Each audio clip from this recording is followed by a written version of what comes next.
시청자 여러분 안녕하십니까. 하루의 뉴스를 정리해드리는 YTN 뉴스나이트입니다. 여의도 2시 청년, 어슬렁거리는 10시 청년.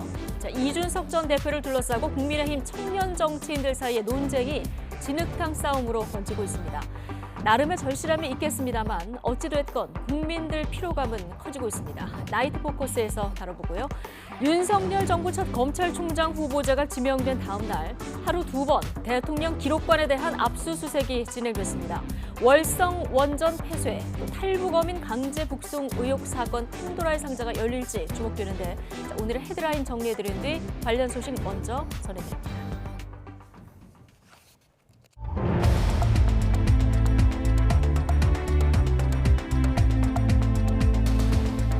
8월 19일 금요일 뉴스나이트의 오늘의 주요 뉴스입니다.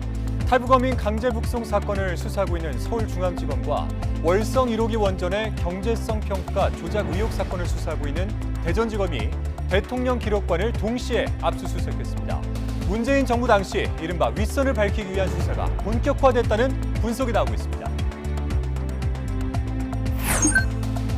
국민대 교수회가 김건희 여사의 논문 표절 여부를 재검증하지 않기로 결정했습니다. 국민대 교수회는 소속 교수 406명 가운데 314명이 투표한 결과 재검증 찬성률이 과반에 이르지 못했다고 밝혔습니다.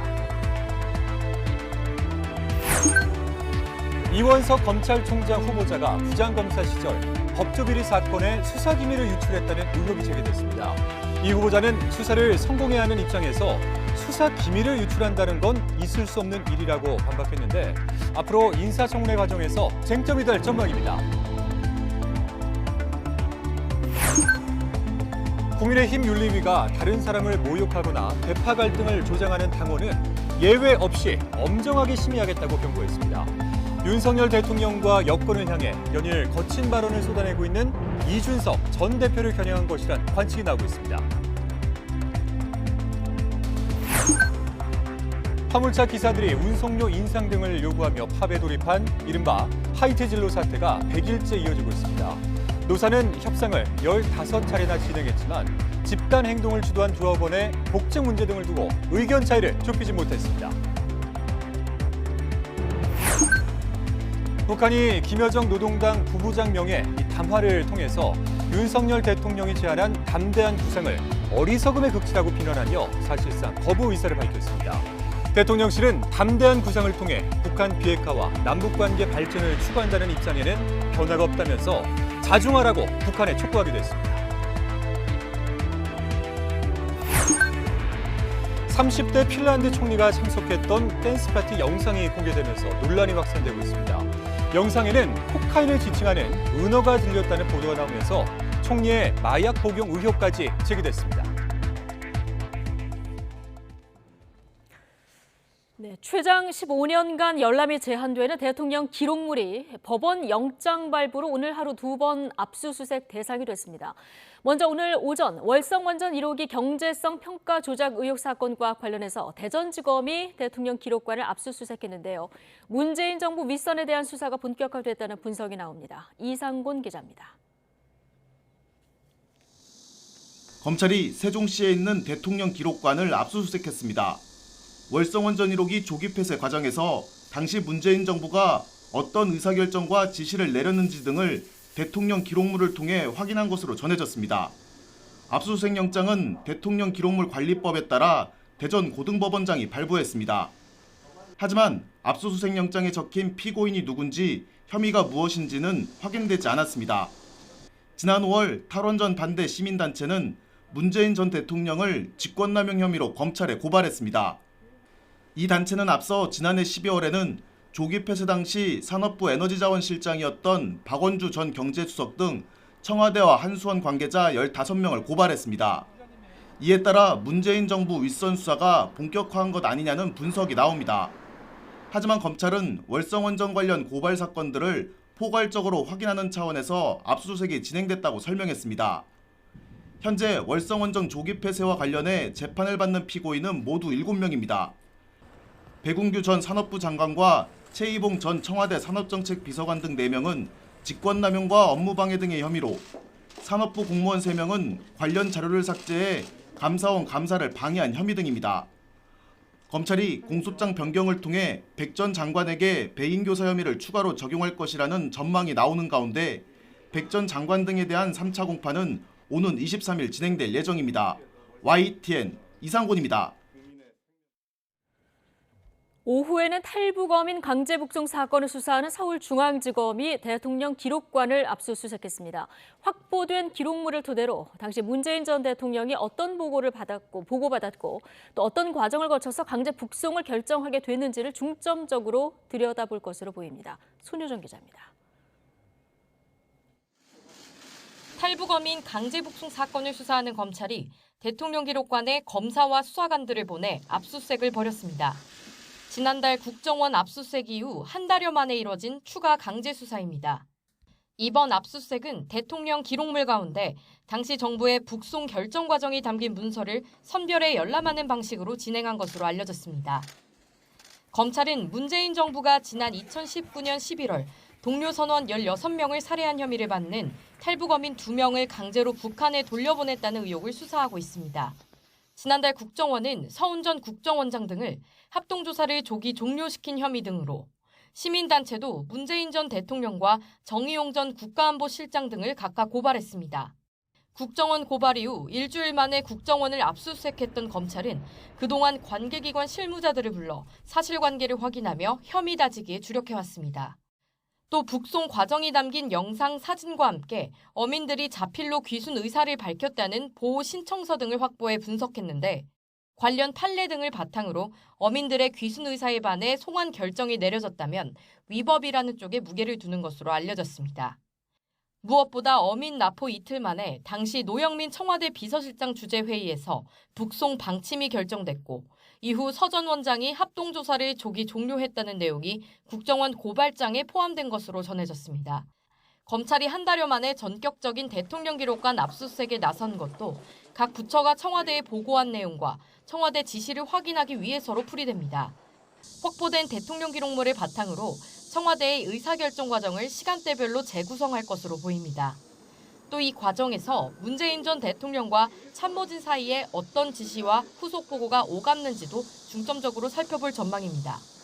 이미 서우 전 통일부 차관 등을 피고발인 신분으로 조사한 검찰은 압수수색 자료를 분석하는 대로 김현철 전 통일부 장관과 정의용 전 국가안보실장 등을 우선 차례로 소환할 것으로 관측됩니다.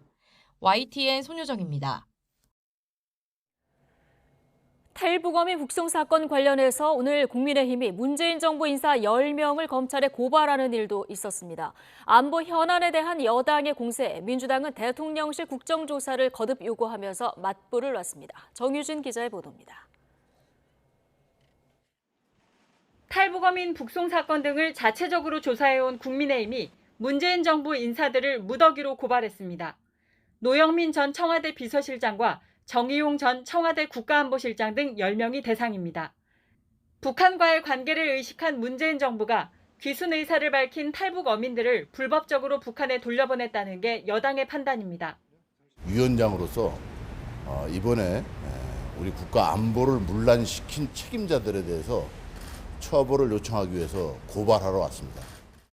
다만 윗선이 있다면 검찰이 수사할 것으로 기대한다며 문재인 전 대통령의 이름은 고발장에서 뺐습니다. 전 정부 안보 현안을 놓고 국민의힘이 공세 수위를 높이자 민주당은 현 정부 대통령실을 겨냥했습니다. 특히 대통령실 관저 공사 특혜 의혹 등을 집중적으로 파고들었습니다. 김건희 여사와 친분이 있는 업체가 단기간에 공사를 수주했고 해당 업체 대표는 김 여사의 초청을 받아 취임식에 참석했다는 언론 보도까지 거론하며 압박 강도를 높였습니다. 이건 김건희 여사가 직접 밝혀야 될 문제입니다. 누가 김건희 여사의 지시를 받아서 이 업체에 이 공사에 참여하도록 권유했는지 밝히시기 바랍니다. 한 발 더 나가 민주당 출신 국회의장의 국정조사 직권상정 카드까지 꺼내들자 계속 공식적으로 또 거듭해서 국정조사를 수용하지 않겠다라는 의사가 분명하면 그러면 또 우리가 다른 그런 절차에 따른 대안이 있는지를 검토를 해봐야겠죠. 국민의힘은 집권당 시절 민주당의 모습을 돌아보라며 발끈했습니다. 민주당이 문재인 정권 시절에 우리 당의 국정조사 요구를 얼마나 받아들였는지를 한번 보시고 그런 점에 대한 반성이 전제돼야 할 거로 봅니다. 이렇게 여야 간 신경전이 팽팽한 가운데 다음 달 1일부터 오는 12월 9일까지 100일 동안 정기국회의 장이 열립니다. 9월 6일과 7일 교섭단체 대표연설이 서막입니다. 거대 양당은 여기에서 의정 방향을 국민에게 알리고 이를 토대로 9월 19일부터 22일까지 분야별 대정부 질문을 진행합니다. 정치, 외교, 경제, 교육 등 쟁점 사안이 많은 만큼 곳곳에서 공방이 예상됩니다. 여야의 기싸움은 10월 4일부터 24일까지 예정된 국정감사 때 절정에 이를 것으로 보입니다. 정권 교체 이후 첫 정기국회에서 국민의힘은 문재인 정부의 실정 부각에, 민주당은 윤석열 정부의 실책 검증에 주력하려는 분위기가 역력합니다. 전국 주도권의 향배를 가를 정기국회를 앞두고 여의도에는 벌써 전운이 감돌고 있습니다. YTN 정유준입니다. 윤석열 대통령이 경찰학교 졸업식에 참석해서 경찰의 중립성 보장과 처우 개선을 약속했습니다. 이른바 비경찰대 순경 출신들에게 힘을 실어준 것으로 해석되는데요. 또 이 자리에는 김건희 여사도 함께했는데 행사 후에 윤 대통령과는 별도로 경찰관들과 간담회를 진행해서 논란도 일고 있습니다. 박석영 기자입니다. 경찰학교 졸업식, 윤석열 대통령 부부가 새내기 경찰관들의 첫걸음을 축하했습니다. 윤 대통령과 김건희 여사는 각각 남자, 여자 졸업생에게 흉장을 달아줬고 졸업생 경례에 거수경례와 목례로 화답했습니다. 기념 촬영에서는 엄지를 치켜 세우며 격려했습니다. 대한민국 경찰!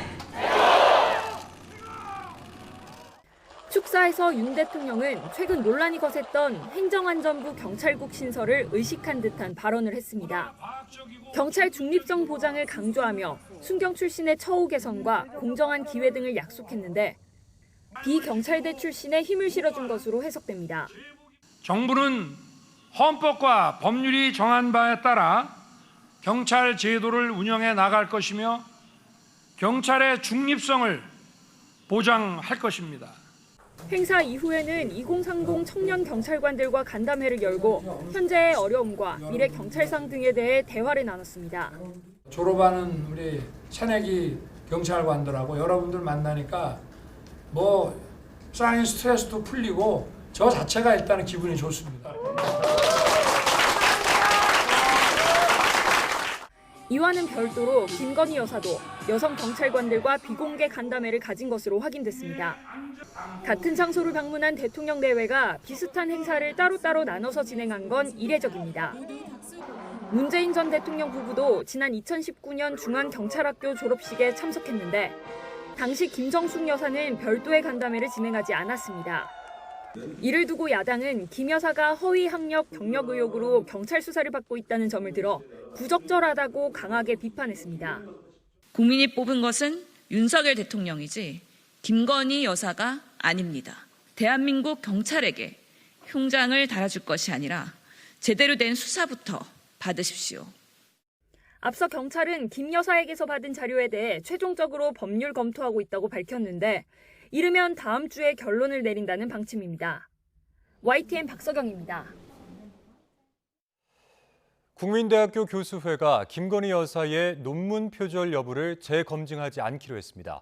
국민대 교수회는 소속 교수 406명 가운데 314명이 투표에 참여한 결과 재검증 찬성률이 과반을 넘지 못했다고 밝혔습니다. 김건희 여사 박사학위 논문 재조사위원회 판정 결과 보고서와 회의록 공개 요청에 대한 안건 찬성률은 48%에 그쳐 부결됐습니다. 또한 교수회가 자체적으로 김건희 여사 박사학위 논문 검증위원회를 꾸려서 검증하자는 안건의 찬성률도 38.5%로 부결됐습니다. 앞서 국민대 교수회는 지난 16일부터 오늘 오후 6시까지 전체 교수회를 대상으로 투표를 실시했습니다. 이원석 검찰총장 후보자가 부장검사 시절 이 법조비리 사건의 수사 기밀을 유출했다는 논란이 제기됐습니다.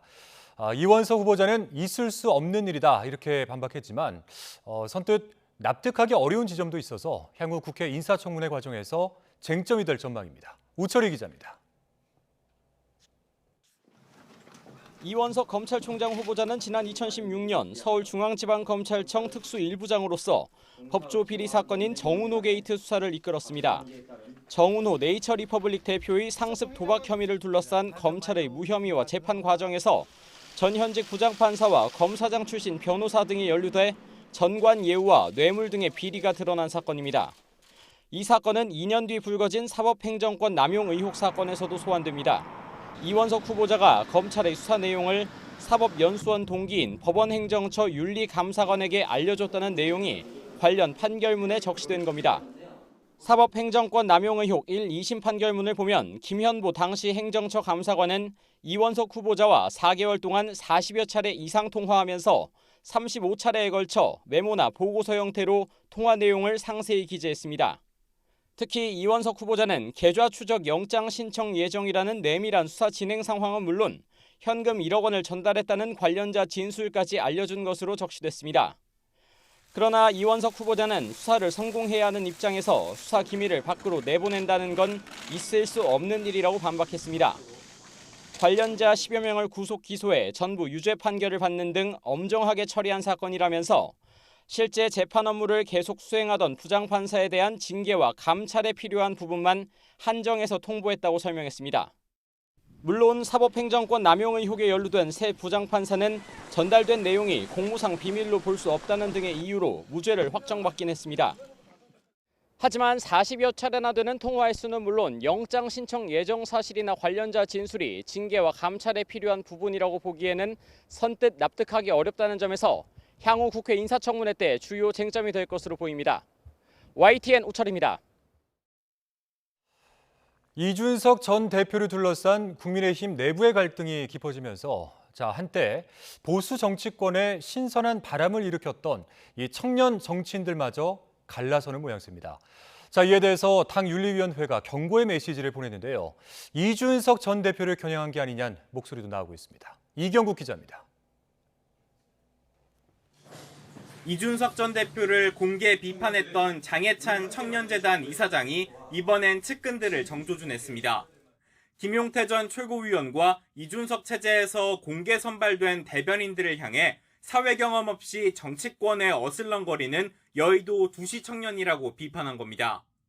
이어 이 전 대표를 향해서도 이제 그만 멈추라고 충고했습니다. 여기서 잠깐 쉬어갑시다.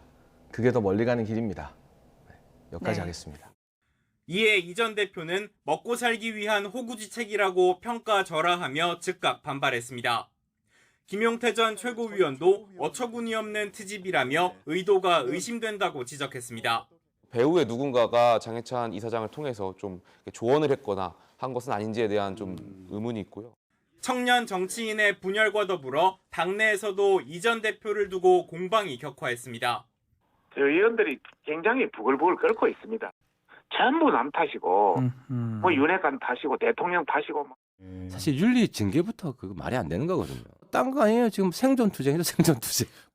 이런 가운데 국민의힘 윤리위원회가 돌연 입장문을 냈습니다.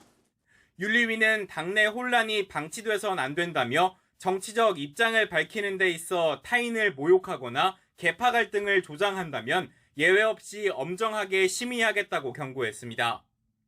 윤리위 관계자는 특정인을 겨냥한 건 아니라고 밝혔지만 이 전 대표를 겨냥해 추가 징계 가능성을 시사한 거 아니냐는 분석이 나왔습니다. 이 전 대표는 이와 관련해 웃음밖에 안 나온다며 불쾌함을 드러냈습니다. 이준석 전 대표가 띄운 혁신위원회의 존폐 논란도 불거졌는데 일단 주호영 비대위원장은 힘을 실어주며 확대 해석을 경계하고 있습니다. 하지만 이 전 대표가 법적 대응과 함께 본격 여론전에 나서며 장기전에 돌입한 만큼 국민의힘의 내홍은 쉽게 사그라지지 않을 전망입니다. YTN 이경국입니다. 2파전으로 좁혀진 더불어민주당 당대표 선거는 이번 주말 당의 텃밭인 전라도에서 경선을 펼칩니다. 다음 주 수도권 경선을 앞두고 이재명 의원이 쐐기를 박을지 아니면 박용진 의원이 고향에서 추격의 기회를 마련할지 주목되고 있습니다. 김승환 기자입니다. 강훈식 의원 사퇴 뒤 맞대결을 펼치게 된 이재명, 박용진 의원이 나란히 지방자치분권 행사에 참석했습니다. 이 의원은 지방정부 성과와 실적만이 당이 살 길이라며 윤석열 정부를 저격했고 지방정부 역할이 이제 더 확장돼야 되는데 현재 정부의 태도를 보면 퇴행하는 것 같아서 참으로 안타깝다. 박 의원은 당원 80조 논란과 관련해 호떡 뒤집듯 뒤집어선 안 된다면서 사실상 이 의원을 겨냥했습니다. 당원들의 강경한 목소리 또 강경투쟁을 요구하는 일부의 이야기 주장 이런 것들을 자제시키고 설득하고 나가는 것이 지도자라고 생각합니다. 박 의원은 당대표가 되면 공천권을 내려놓아 사당화 노선과 결별하자고 이 의원에 제안했는데 이 의원은 별다른 반응을 보이지 않았습니다. 당권 주자들은 이번 주말과 휴일 전체 권리당원 10명 중 3명이 포진한 전북과 광주, 전남에서 승부를 펼칩니다. 순회 경선 어느 지역에서든 압도적 세를 과시한 이 의원은 대세론 유지를 기대하고 전북 출신인 박용진 의원은 고향에서 반격을 노리고 있습니다. 5명을 뽑는 최고위원 선거에선 정청래, 고민정 의원 양강구도 속에서 고 의원을 빼고 순위권 바뀐 비이재명계가 얼마나 선전하는지가 관전 포인트입니다. 역대 경선에서 전라도 지역 결과가 수도권에서 그대로 이어졌던 만큼 양자 대결로 확정된 뒤 치러지는 첫 지역 표심이 어디로 향할지가 최종 결과의 가늠자가 될 전망입니다. YTN 김승환입니다. 더불어민주당 당무위가 당원 80조 절충안을 의결한 가운데 당원 80조를 아예 삭제해달라는 청원이 올라와서 지도부 의무 답변 기준을 넘었습니다. 민주당 당원 청원 시스템에 따르면 당원 80조 완전 삭제를 요청합니다라는 제목의 이 청원글에 대해서 당원 5만 명 이상이 동의했습니다. 이 글을 쓴 당원은 지금이 비정상적인 검찰공화국이라면서 정치적 판단을 검찰에 맡길 수 없어 당원 80조가 완전 삭제돼야 마땅하다고 주장했습니다.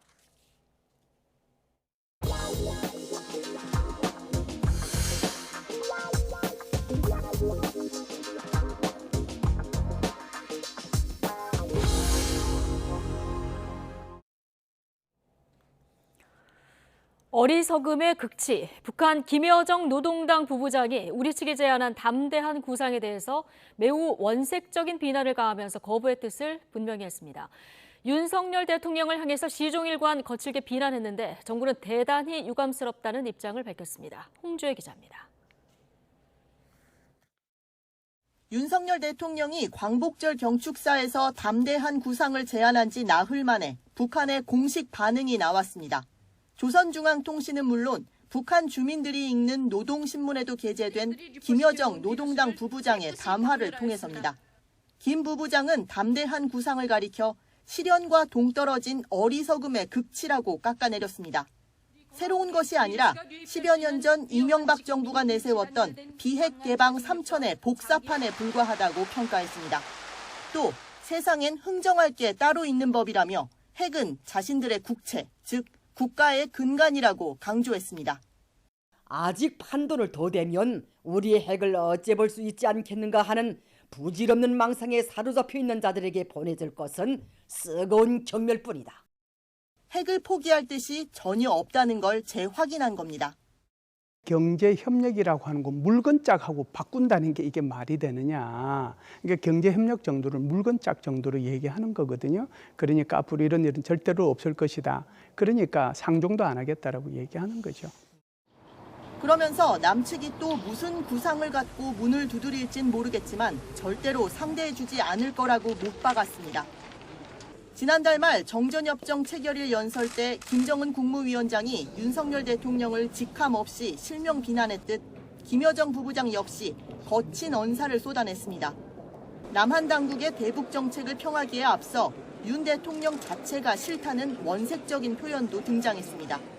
우리 정부는 강한 유감을 표명했습니다. 아주 무례하고 품격 없는 표현으로 우리 대통령을 비난하고 또 담대한 구상에 대해서는 왜곡해서 비판한 데 대해서는 대단히 유감스럽다는 말씀을 드립니다. 대통령실은 북한의 태도는 북한의 미래뿐만 아니라 한반도 평화와 번영에 결코 도움이 되지 않고 국제사회에서 고립을 재촉할 뿐이라고 경고했습니다. 이어 담대한 구상을 통해 북한 비핵화와 남북관계 발전을 추구한다는 입장엔 변화가 없다며 북한이 자중하고 심사숙고하기를 촉구한다고 밝혔습니다. YTN 홍주혜입니다. 북한 김여정 노동당 부부장은 우리 군이 순항미사일 발사 지점을 잘못 파악했다고 주장하면서 탐지 능력을 조롱하기도 했습니다. 하지만 군은 평가 내용에는 변동이 없다면서 김 부부장의 주장을 일축했습니다. 신준명 기자의 보도입니다. 김여정 노동당 부부장은 이번 담화에서 지난 17일 새벽 북한이 쏘아올린 순항미사일의 발사 지점을 언급했습니다. 실제 발사 위치는 남측이 발표한 평안남도 온천 일대가 아니라 북동쪽으로 90km 정도 떨어진 평남 안주시라고 주장한 겁니다. 참으로 안 됐지만 하루 전 진행된 우리의 무기 시험 발사 지점은 남조선 당국이 서투르고 이빠르게 발표한 온천 일대가 아니라 평안남도 안주시의 금성다리였음을 밝힌다. 그러면서 김 부부장은 정확한 발사 시간과 미사일 재원 등을 왜 공개하지 못하냐고 지적했는데 재원과 비행 경로가 알려지면 남측이 매우 당황스러울 거라며 국민들 앞에 어떻게 변명해 나갈지 기대할 만한 볼거리가 될 거라고 조롱까지 했습니다. 그러나 군 당국은 한미 정보당국의 평가 내용은 변동이 없다고 반박했습니다. 특히 군 당국은 김 부부장의 주장이 한미 정보당국의 정확한 탐지자산 능력을 파악하려는 시도로 보고 있습니다. 이에 따라 정보자산의 노출을 막기 위해 북한의 주장에 반박하는 분석 내용을 추가로 밝히지는 않을 계획입니다. 군 당국은 또 순항미사일의 구체적인 재원을 밝히지 않은 건 최고 속도 등을 임의로 조절할 수 있는 순항미사일의 특성 때문이라는 입장입니다. 속도와 고도, 비행거리 등 재원 자체가 의미를 갖는 탄도미사일과는 특성 차이가 있다는 겁니다. 실제로 군 당국은 지난 1월 25일 북한이 순항미사일을 발사했을 당시에도 내륙에서 상당 부분 비행한 것으로 추정된다고만 설명했을 뿐 비행 고도와 속도 등 정확한 재원을 공개하지 않았습니다. YTN 신준명입니다. 윤석열 정부 출범 이후에 한일 민간 협의가 변수로 떠오른 일본 전범 기업의 재산 매각 사건에 대해서 대법원이 조만간 최종 결론을 내릴 것으로 보입니다. 우리 정부와 일본 미쓰비시 중공업은 외교적 해결을 강조하는 의견서를 잇따라서 냈지만 재판부의 정식 결정문 작성이 임박한 것으로 파악됐는데요. 2주 정도 남은 주심 김재형 대법관의 퇴임 전엔 결론을 낼 방침인 것으로 알려졌습니다. 나혜인 기자가 단독 취재했습니다. 대법원 상고심법은 원심의 잘못이 없을 때 상세한 이유를 따로 밝히지 않고도 기각 판결이나 결정을 내릴 수 있도록 정하고 있습니다. 이를 심리 불속행 기각이라고 하는데 신속하고 효율적인 재판이 목적이라 대법원에 사건이 접수된 날부터 넉 달 안에만 할 수 있습니다. 대법원이 오늘까지 미쓰비시 중공업 특허권 매각명령 사건을 결론 낼 거란 전망도 그래서 나왔습니다. 미쓰비시가 우리 법원의 매각명령에 불복해 재항고한 사건이 지난 4월 19일 접수됐기 때문입니다. 하지만 대법원은 확대 해석을 경계했습니다. 심리불속행 기각은 넉 달 안에 원심에 문제가 없다는 합의가 도출됐다는 전제에서 재판부가 선택할 수 있는 결정이지 반드시 해야 하는 건 아니라는 겁니다. 또 외교적으로 민감한 사건을 한 줄 이유도 없이 종결하긴 어렵다는 점도 재판부가 일반 사건처럼 정식 결정문을 낼 거란 관측에 무게를 더합니다. 현재 일제강제동원 피해자 김성주 할머니가 당사자인 특허권 매각명령 사건의 주심은 다음 달 4일 퇴임을 앞둔 김재형 대법관입니다. 재판부는 늦어도 그 전에 이번 사건을 매듭짓겠다는 방침을 정한 것으로 알려졌는데 조만간 결정을 내릴 수 있을 정도로 심리가 진전된 것으로 파악됐습니다. 이번 사건은 미쓰비시가 강제동원 피해자에 대한 배상 책임을 인정한 2018년 대법원 판결에 따르지 않아 불거졌습니다. 배상금 강제 집행을 위한 사실상 마지막 사법 절차인데 윤석열 정부 출범 직후 한일 간 외교적 협의가 논의되면서 대법원 결정에 관심이 쏠리고 있습니다. 최근 우리 외교부와 미쓰비시 측 역시 한일 민관협의회 같은 외교적 노력을 강조하며 대법원의 최종 판단을 사실상 보류해달라는 의견서를 내기도 했습니다. 하지만 매각명령에 앞서 미쓰비시 재산에 대한 압류 조처가 이미 지난해 대법원에서 확정됐다는 점에서 다른 결론이 나올 가능성은 작다는 전망이 지배적입니다. 이런 상황에서 박근혜 정부 때 강제동원 배상 소송을 두고 재판 거래 의혹으로 홍역을 치른 대법원으로선 더는 결정을 미룰 명분이 없다는 점도 부담입니다. 강제동원의 집행 절차를 지연시키려는 모습은 재판 거래의 피해자들인 강제동원 소송 원고들에게는 매우 충격적인 모습이었습니다. 이에 따라 미쓰비시 특허권 매각 명령 사건에 이어 다른 강제동원 피해자 양금덕 할머니가 받아내고자 하는 상표권 현금화 사건 역시 쟁점이 비슷해 조만간 결론이 나올 것으로 보입니다. YTN 나힌입니다. 네, 정부가 부동산 종합 대책을 내놓으면서 1기 신도시 재정비 계획의 발표 시점을 2024년이라고 언급했는데요. 해당 지역 주민들이 강하게 반발하고 있습니다. 자, 발표 시기를 2024년 총선을 겨냥해 정한 것 아니냐는 목소리까지 나왔습니다. 최기성 기자입니다. 1995년 지어진 경기도 고양 일산 한 아파트입니다. 주변에 있는 다른 단지들도 입주 30년 차를 향해 가고 있습니다. 1기 신도시 재정비 계획이 2년 뒤에 발표될 거란 소식이 전해지자 주민들은 격앙된 반응을 보였습니다. 물건을 내가 주문을 했는데 2년 뒤에 온다고 그러면은 누가 그 물건을 주문하겠냐는 거예요. 다 주문 취소하고 환불하지. 이걸 또 뒤로 미룬다고 하는 것은 24년 총선? 그거를 타임라인에 맞춰서 하는 게 아니냐라는 분들도 계시고. 또 다른 1기 신도시인 경기도 성남 분당 지역 주민들 분위기도 비슷합니다.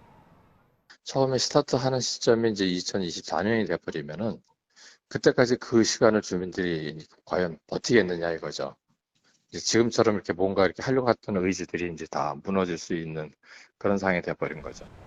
1990년대 432개 단지 29만 2천 가구 규모로 조성한 1기 신도시는 2026년이면 모든 단지가 입주 30년을 넘깁니다. 1기 신도시 아파트의 평균 용적률, 토지 면적 대비 전체 건축 면적의 비율은 분당과 일산을 빼면 200% 이상입니다. 현행 규제 범위 내에서 재건축을 진행하면 용적률이 크게 달라지지 않는 만큼 사업성이 떨어지는 겁니다. 윤석열 대통령 공약이었던 용적률 최대 500% 허용 방안이 정비계획에 담기기를 주민들이 기대하던 이유입니다. 전문가들은 시점이 미뤄지면서 재건축이 아닌 리모델링으로 방향을 전환하는 단지가 나올 수 있다고 내다봤습니다. 뼈대는 남겨두고 면적을 넓히거나 층수를 높이는 방식인 리모델링은 안전진단 등 진입장벽이 재건축보다 낮습니다. 이번 정부에서는 사업이 본격화되기가 어려울 수도 있는 상황이다 보니 연안이 도래한 노후단지 중에서는 리모델링 쪽으로 선회하는 경우가 늘어날 가능성이 높아졌습니다.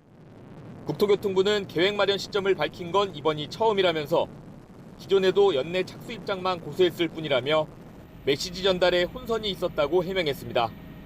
YTN 최기성입니다. 네, 1기 신도시 재정비 계획을 2024년에 수립하겠다. 이런 정부 발표에 공약 파기라는 논란이 커지자 대통령실이 급하게 진화에 나섰습니다. 예정에 없던 브리핑을 열고 원래 5년 이상 걸리는데 물리적으로 가장 빠르게 추진하는 것이라고 강조했습니다. 박소정 기자입니다. 1기 신도시 재정비를 둘러싼 공약 파기 논란이 불거진 이유를 거슬러 올라가면 지난 5월 초 대통령직 인수위원회 때입니다. 당시 인수위 부동산 TF에서 올해 말이나 내년부터 마스터 플랜에 따라 재정비가 진행될 것이라고 밝혔던 겁니다. 올해 말이나 내년부터 이제 마스터 플랜을 통해 가지고 그 지역이 종합적으로 어떻게 발전할 것인가의 구상이 될 것이고 그 마스터 플랜에 따라서 아주 이제 좀 질서 있게 그 지역마다. 그런데 정부가 발표한 재정비 계획 수립 시점은 2024년. 1기 신도시 주민들의 불만이 커지자 대통령실은 금요일 오후 예정에 없던 브리핑을 열었습니다. 최상목 경제수석은 우선 계획 지연이라는 보도는 사실이 아니라고 선을 그었습니다. 오히려 굉장히 이례적으로 빠른 계획이라고 주장했습니다. 도시를 재창조하는 수준의 마스터 플랜은 5년 이상 걸리는 게 통상적인데 1년 6개월 정도면 물리적으로 가장 빠르게 추진하는 거라는 설명입니다. 또 윤석열 대통령 공약대로 최대한 빠른 속도로 1기 신도시 재정비가 이뤄질 수 있도록 총력을 다하겠다고 강조했습니다. 그리고 인수위 때 발표는 올해 말 또는 내년부터 마스터 플랜 수립에 착수한다는 뜻이었지 계획을 완료한다는 의미가 아니었다고 해명했습니다. 한덕수 국무총리 역시 전체 맥락에서 볼 때 국민이 이해할 수 있는 상황이라고 생각한다며 지원 사격했습니다. 그러나 이를 두고 김동연 경기지사는 2024년에나 수립하겠다는 건 사실상 대선 공약 파기이자 국민 무시라고 비판했습니다. 논란 속에 민심이 더욱 돌아설까 서둘러 직접 진화에 나선 대통령실. 국정 지지율에 악영향을 미치지 않을지 주시하는 분위기입니다. YTN 박소정입니다. 네, 최근 화제가 됐었던 삼성전자 세탁기의 잇단 폭발 사고와 관련해서 저희 YTN 취재진이 전문가들을 상대로 취재를 했는데 한 3가지 정도의 공통점을 발견했습니다. 이를 토대로 폭발 원인을 유추해 볼 수 있는데 정부 기관도 삼성전자를 상대로 본격적인 조사에 들어간 상태입니다. 황윤태 기자의 보도입니다. 둥그런 강화유리가 덩그러니 다용도실 바닥에 떨어져 있습니다.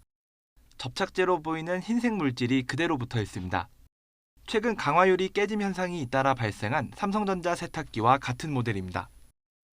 이곳 말고도 경기 부천시와 경남 김해시에서도 폭발음과 함께 유리가 통째로 떨어졌다는 제보들이 이어졌습니다. 본드 이걸로 이 유리가 지탱이 되냐고라고 얘기했거든요. 마치 보면 그 양면 테이프 붙이고 남은 자국 남은 것처럼? YTN 취재진이 여러 전문가와 업계 관계자들을 상대로 취재한 결과 폭발한 세탁기의 공통점은 크게 3가지로 나뉩니다.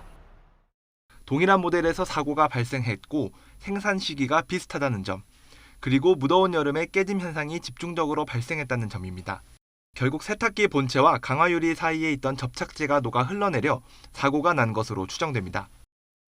애초 강화유리가 세탁기의 진동을 견디지 못하게 아예 잘못 설계됐을 가능성도 함께 제기됩니다.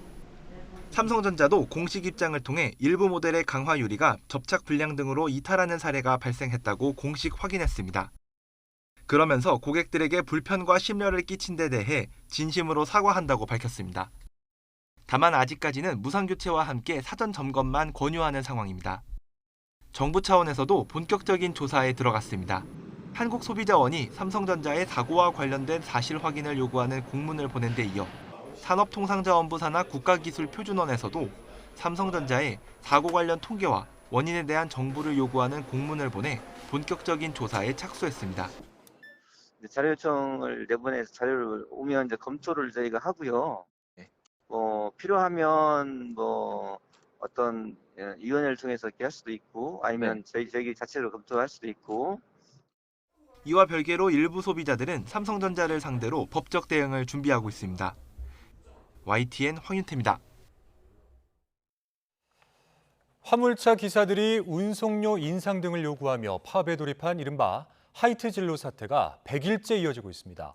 노사는 협상을 15차례나 진행했지만 집단 행동을 주도한 조합원의 복직 문제 등을 두고 의견 차이를 좁히지 못했습니다. 김태원 기자입니다. 하이트 진로 본사벽에 해고철회 전원복귀가 적힌 현수막이 펄럭입니다. 하이트 진로 하청업체 소속 화물기사 100여 명이 운송료 인상 등을 요구하며 나흘째 농성을 벌이고 있는 겁니다. 건물 아래에는 만일의 사태를 대비해 에어매트까지 놓였습니다. 화물기사들이 단체 행동에 나선 지 어느새 석 달이 넘었습니다. 노사는 단체 행동 100일째에도 만나 협상을 진행했지만 입장차를 좁히지는 못했습니다. 운송료 인상을 놓고 대립이 이어지는 가운데 해고된 조합원들의 복직 문제가 또 다른 쟁점으로 떠올랐습니다. 하이트 진로의 화물운송 위탁업체 수양물류는 노조가 농성을 그만두는 대로 계약 해지와 손해배상 소송 등을 취하하겠다면서도 단체 행동을 주도한 조합원 12명은 복직시킬 수 없다는 입장입니다. 하지만 노조는 해고된 조합원 132명 모두 복직을 약속해야 협상을 이어갈 수 있다고 맞서고 있습니다. 손배소, 가압류, 철회와 그리고 해고자들 원복직 그리고 저희 운송사들, 운송기사님들의 운송료 조금 올려주는 거 그게 다거든요. 책임자를 굳이 꼭 세워야 되겠다는 사측의 입장 그 부분이 가장 좀 힘든 부분이 있습니다. 이번 하이트 진로 점거 농성 사태는 지난달 대우조선해양 하청 노동자 파업과도 비슷한 면이 많습니다. 당시 노동자들을 고용한 하청업체에는 임금 인상을 결정할 권한이 없었는데 원청인 대우조선해양이 협상 개입을 거부해 사태가 길어졌습니다. 이번에도 원청인 하이트진로는 계약 당사자인 하청업체 일이라며 협상 책임을 떠넘기고 있습니다. 그러면서 운송료 협상에 관여하는 게 공정거래법에 명시한 부당한 경영 간섭에 해당할 수 있다고 주장했습니다. 하지만 전문가들은 실제 운송비를 부담하는 주체가 하이트진로인 만큼 협상 관여가 위법이 아니라고 지적합니다.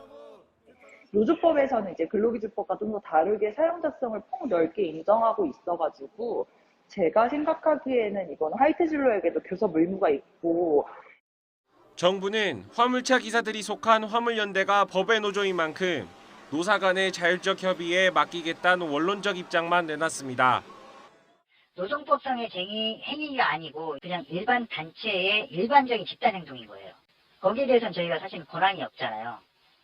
노사는 다음 주 월요일 공식 협상을 재개하기로 했지만 입장차가 좀처럼 좁혀지지 않는 데다 정부 중재도 기대하기 어려워 사태 장기화에 대한 우려가 커지고 있습니다. YTN 김태원입니다.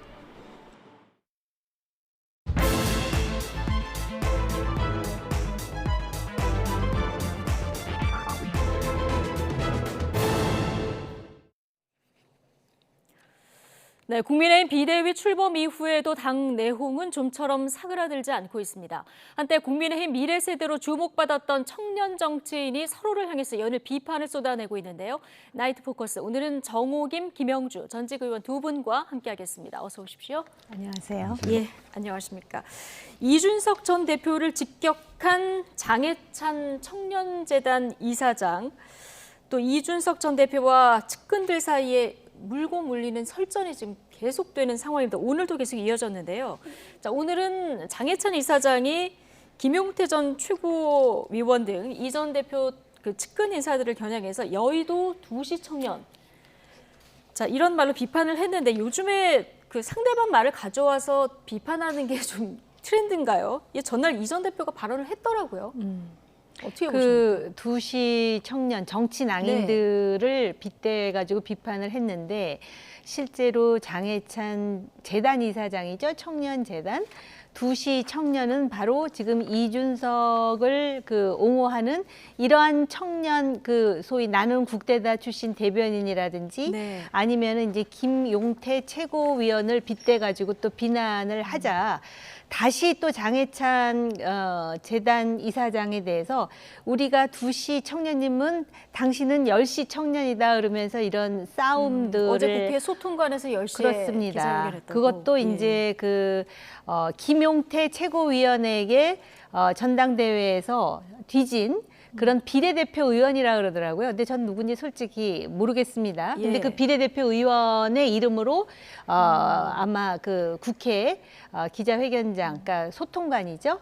넌 선출돼서 당선돼봤냐? 이 얘기를 하고 싶은 뭐 그렇습니다. 건가요? 그래서 서로 지금 그 말싸움 때문에 점입 가경이다 뭐 이런 얘기들을 하면서 또 당내에 소위 이제 기성 정치인들이 지금 혀를 끌끌 차는 그런 상황이라고 합니다. 예.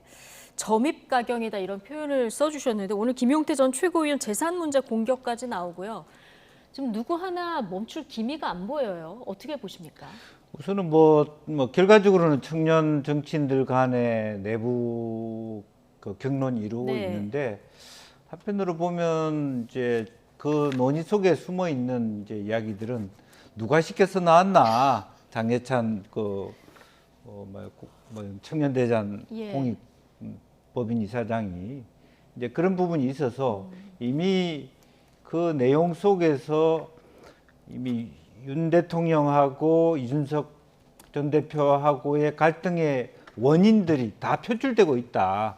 결과적으로 장해찬 씨가 훨씬 이준석 대표보다 실제적으로 보면 선거 때도 그렇고 실제적으로 청년 정책에 더 많이 기여한 부분도 있고 또 이번에 이제 권성동 대표의 문자 메시지에서 드러난 인물이 아니십니까?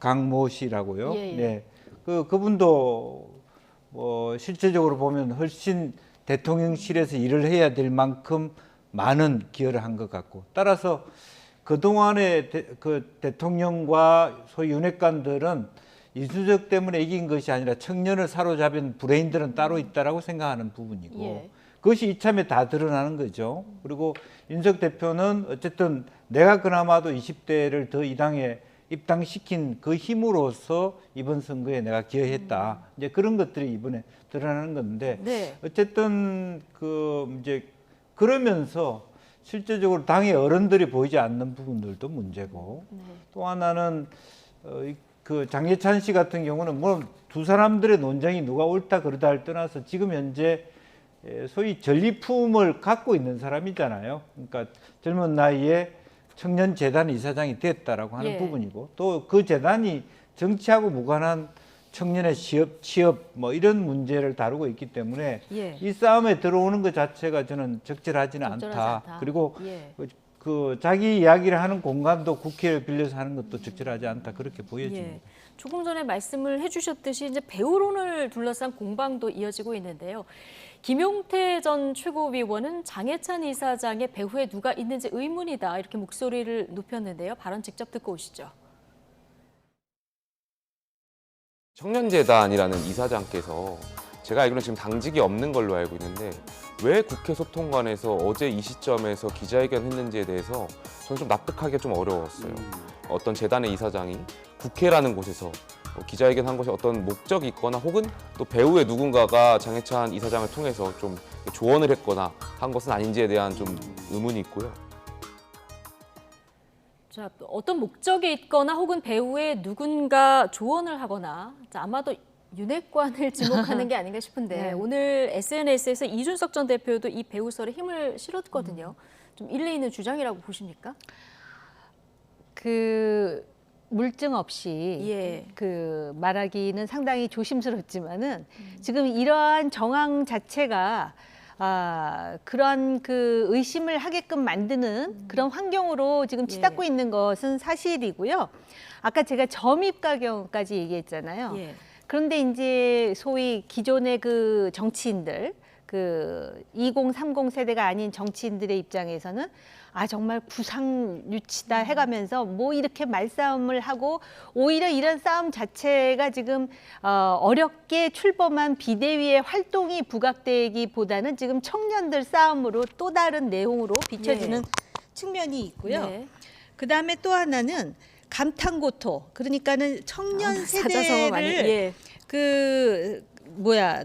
활용해가지고 이번 대선에 이겼잖아요. 그랬음에도 불구하고 마치 또 토사구팽처럼 지금 내버리느냐 또 이런 입장이 있고 그런가 하면 지금 말씀하신 이재희 내지는 차도살인 지금 장예찬을 투입해가지고서 지금 이준석이를 이준석이를 지금 그 가라앉히기 위해서 장예찬이 등장한 게 아니냐 이러한 식으로 지금 갈수록 태산인 상황이 지금 만들어지고 있습니다. 사실은 그렇게 어렵게 가지 않아도 예컨대 국회 정론관에서 기자회견을 하려 그러면 국회의원 한 사람이 서줘야만 가능하거든요. 그렇다면서요? 그냥 개인이 가서 해주지 않습니까? 지난번에는 소위 민주당 공동 비대위원장이 국회 안에서 말하자면 당 대표 선언하다가 아무도 그 자리에 안 서줘서 국회 밖으로 쫓겨나기도 하지 않습니까? 이제 그런 것처럼 그 멀리 가지 않더라도 실제로 보면 국회의원 중에 누군가가 그 자리에 서서 그 공간을 할애했기 때문에 그랬다는 거고, 그러면 그 사람이 갑자기 장예찬이라는 사람을 하게 만들었을 때는 또 그 뒤에 또 하나, 그 국회의원 뒤에 또 하나 있다. 그렇다면 조금 더 힘 있는 사람이 있지 않겠냐. 그런 합리적 추론을 가능하게 한다라고 하는 측면이 있습니다. 아니 근데 뒤에 그 배후에 누가 있는지 여부를 떠나서요. 말이 청년 정치인이지 30대는 넘었죠. 근데 그 과거 역사를 보면 20대에 혁명을 일으킨 그 갑신정변의 주역들도 있고요. 또 별로 떠올리고 싶지 않은 인물이긴 하지만 38에 전쟁을 일으킨 그런 인물도 있지 않습니까? 그러니까는 어떻게 보면은 우리 입장에서는 청년이지만은 이제 뭐 성숙할 대로 성숙한 사람들인데 이런 식으로 말싸움 하듯이 지금 이러고 서로 티키타카라고 합니까? 이걸 지금 이 대한민국의 엄중한 상황에서 해야 되는 게 맞는가? 적어도 정치판에 들어왔으면 지금 이 사람들이 하는 거는 말싸움을 통한 권력투쟁인데 그래도 왜 피로 말이에요.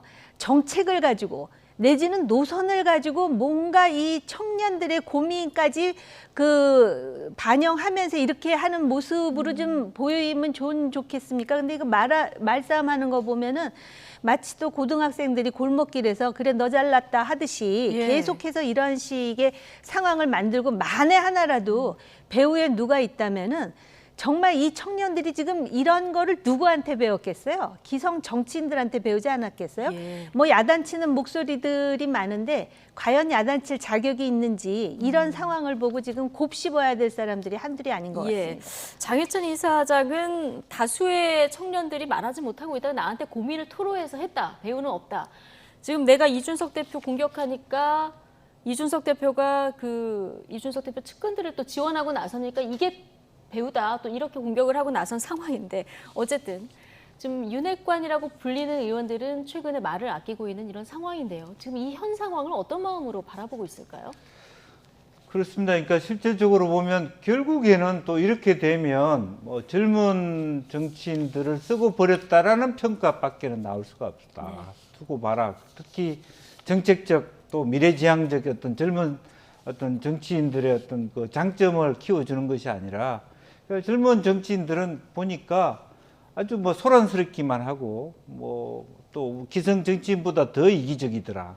이런 어떤 꼬리표를 붙이는 거예요. 그런 면에서 저는 굉장히 이 장면을 매우 아쉽게 생각한다라는 거고 오히려 기성 정치인들을 비판하면서 더 나은 상태에서 바람직한 건강한 뭐 정책과 비전의 경쟁을 통해서 하나하나의 리더십의 어떤 축적을 통해서 말하자면 서구에서처럼 44살의 총리가 되듯이 우리나라도 젊은 정치인이 많이 되는 건 좋은 것이지만 이처럼 이렇게 해서 이전투구를 하는 모습을 보여주는 것은 또 한 번 어떤 젊은 정치인에 대해서 기대보다는 실망을 주는 것 같아서 안타깝고 또 한편으로 보면 어쨌든 실체를 떠나서 이용당하고 있다는 느낌마저 지울 수가 없습니다. 이용당하고 있다.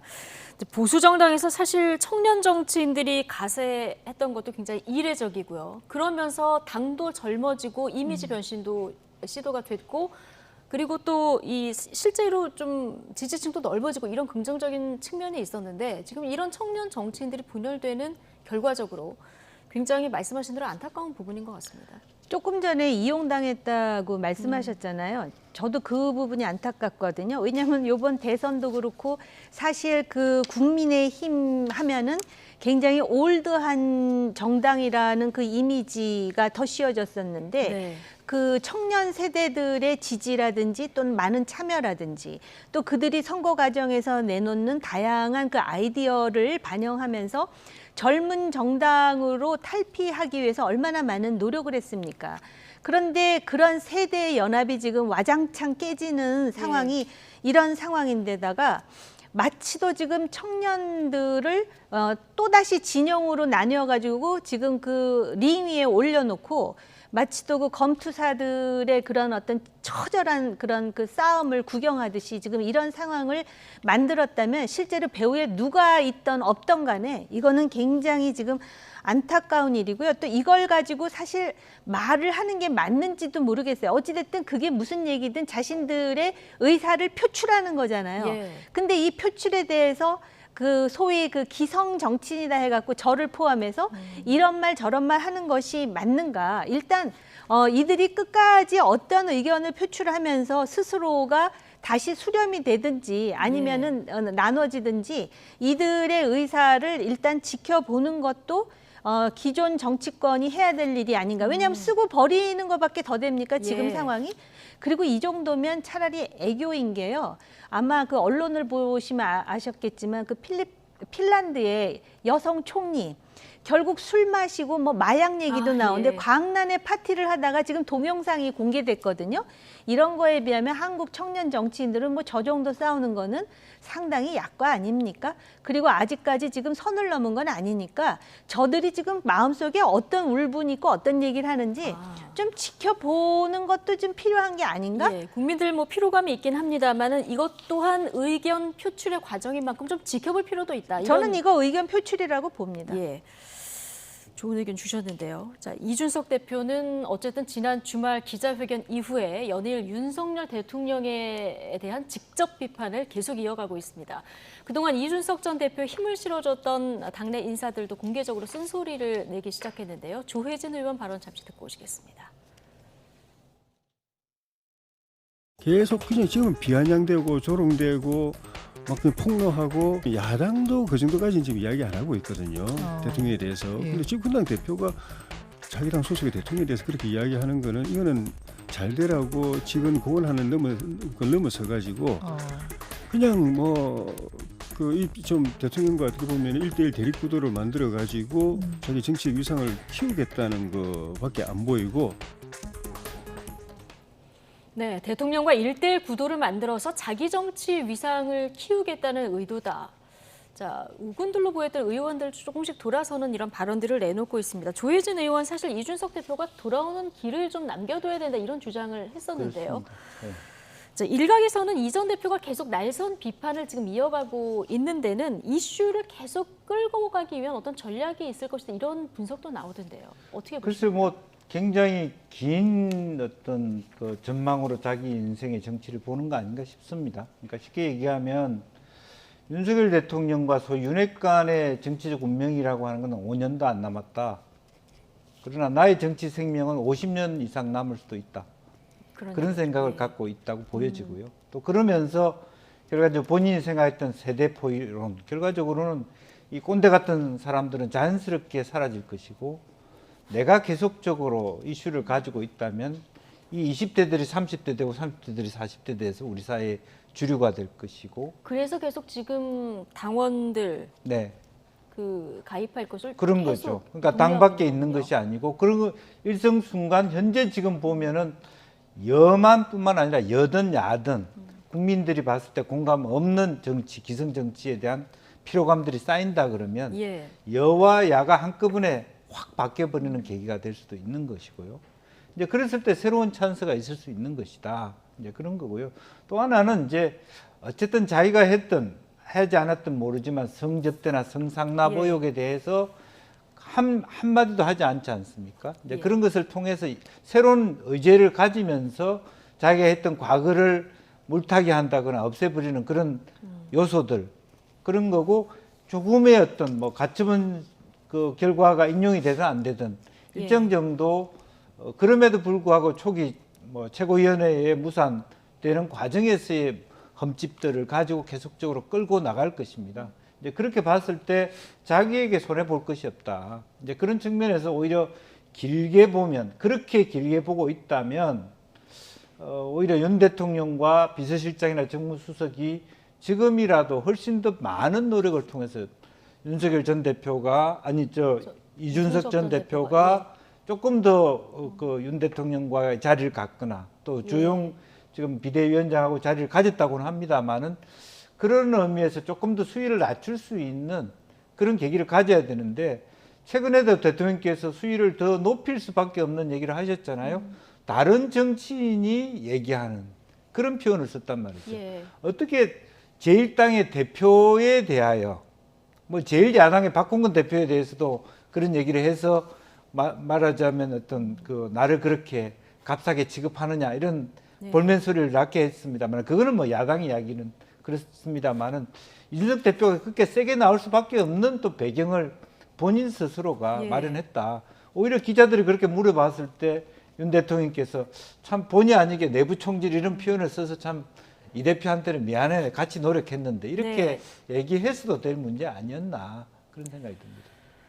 참 대통령과 이준석 전 대표 사실 선거 치르면서는 고비마다 이제 잘 넘기고 화해도 하고 그랬는데 지금 말씀 들어보면은 이제 발언 수위가 화해를 하기는 좀 너무 넘어간 것 같다 이렇게 지금 보고 계신 것 같은데요. 국민의힘 내 미래세대 정치인들 가운데 이제 박민영 전 대변인도 용산으로 이제 간다고 하고 이번 비대위에 다른 30대 청년들도 합류를 했고요. 하태경 의원의 윤핵관들이 지금 이준석 대체할 정치인을 물색하고 있을 것이다. 이렇게 얘기했는데 이준석 대표가 계속 이렇게 날선 발언의 수위를 높여간다는 것.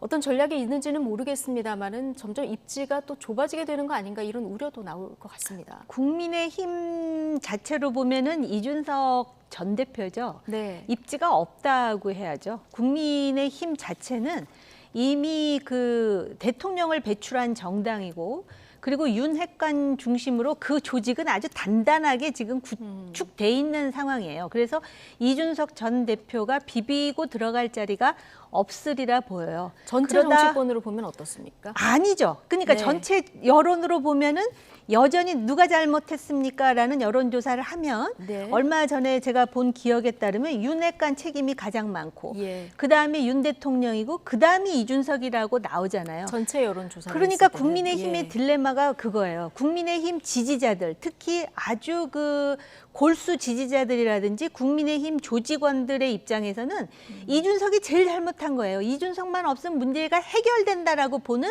인식이 그 안에 있어요. 근데 여론으로 보면은 아니에요. 여론으로 보면 이준석이 토사구팽 당했다. 저 윤핵관이 문제다 이러거든요. 그렇기 때문에 여기서 이제 그 책임 있는 리더십이 어떻게 그 조화를 이루면서 문제를 해결할 수 있는 솔루션을 찾아가느냐를 찾아야 되는데 지금 그 구도 속에서는 찾기가 쉽지 않아요. 그런데 아무리 그 여론의 지지를 여태까지 또 지금까지 받아온 이준석 전 대표를 하더라도 누구든 선을 먼저 넘으면은 그 균형이 깨질 수가 있거든요. 그렇기 때문에 이준석 전 대표의 경우에는 여전히 본인이 억울하니까 저렇게 이제 계속 소리를 낼 것 같습니다만은 정치를 지금 자기는 뭐 10년, 20년 정도가 아니라 한 30년은 할 거 아닙니까? 저 나이에.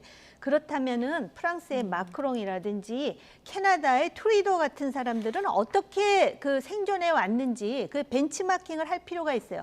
말을 잘하는데 말 자체가 너무 원색적이고 생경하고 날 것 그대로이다 보니까 들으면서 섬뜩할 때가 있습니다. 그러다 보니까 그동안 지지해줬던 내부에서 쓴소리가 나오잖아요. 이 내부자들도 쓴소리를 할 수밖에 없는 게 이준석이 심했다는 측면도 있지만 조금 전에 말씀드렸듯이 국민의힘 구도가 그렇게 가고 있는데 자기가 딴소리를 내기가 쉽지 어려워진다. 않은 그런 상황임을 그대로 보여주는 측면이 있어요. 박민영 정치인이죠. 그래갖고 지금 용산으로 갔는데 그 부분에 대해서는 제가 좀 판단을 유보하려고 그래요. 앞으로 그러면은 용산에 가서 이 박민영 당 대변인이란 사람이 어떻게 행동하느냐를 보면 쓴소리를 하러 갔는지 아니면은 이준석을 차단하기 위해서 그 안에 그냥 흡수된 것인지 이건 이제 지켜볼 일이죠. 이거 좀 지켜봐야 된다. 네. 예. 거세지는 공방에 윤리위가 오늘 입장문을 냈습니다. 경고에 나섰는데 당원 누구든 정치적 입장을 밝힐 때 타인을 모욕하거나 명예훼손을 하거나 계파 갈등을 조장하면서 품위 유지를 위반하면 예외 없이 어느 때보다 엄정하게 심의할 것 이렇게 이제 얘기를 했는데요. 이게 이준석 대표를 겨냥했다 이런 해석이 나와요. 그렇게 봐야 되겠죠. 그런데 왜냐하면 그렇게 본다면 역으로 윤리위가 지금 이 나서는 게 과연 좋은 것인가. 물론 윤리위 입장에서 당내에서 거친 언성에 대한 경고장을 날릴 수는 있겠습니다만은 기본적으로 오히려 이 여러 가지 난리 와중에 한 번 더 난리를 더 심화시킬 수 있는 부분이 없지 않아 있다라는 생각이 들고요. 뭐 그런 것은 윤리 내부에서의 어떤 결정이겠습니다만 그것도 바람직하다고도 볼 수 있겠습니다만 기본적으로 보면 윤리위는 통상 어떤 정치인이 법적으로 문제가 생겼을 때 당에 그야말로 어떤 그 권위라든지 명예를 실추시킬 가능성이 있을 때 심판을 내리는 어떤 그런 기구여야 되는데 말 조심하라, 뭐 욕하지 마라 이런 것까지 윤리위가 나서는 그런 정면도 흔치는 않거든요. 그렇기 때문에 또 하나 아마 내일쯤 가면 배경이 뭐냐 이렇게 된답니다. 그렇게 됐을 때 당 기구 전체가 청년 정치인이든 윤리이든 뒷배가 뭐냐 이렇게 하면 권위 스스로 없어지는 어떤 그런 지경으로 치닫게 될 수도 있다는 제가 참 이 윤리위가 딱하다고 생각이 드는 게요. 지금 어찌됐든 그 아주 미미하긴 하지만 대통령의 지지도가 어찌됐든 바닥을 치고 지금 올라가고 있어요. 잘 못한다도 줄어들고 있는 상황이에요. 그 이유 중에 그렇게 큰 비중은 아니겠지만 이준석 전 대표의 그 말이라든지 이게 좀 너무하는 게 아니야 이런 그 사회적인 분위기도 있거든요. 그런데 윤리위가 뭐라 그랬습니까? 뭐 다른 정치인을 모욕하거나 명예훼손, 계파 갈등을 유도하면은 윤리위가 이제 그 손을 보겠다는 네. 거잖아요.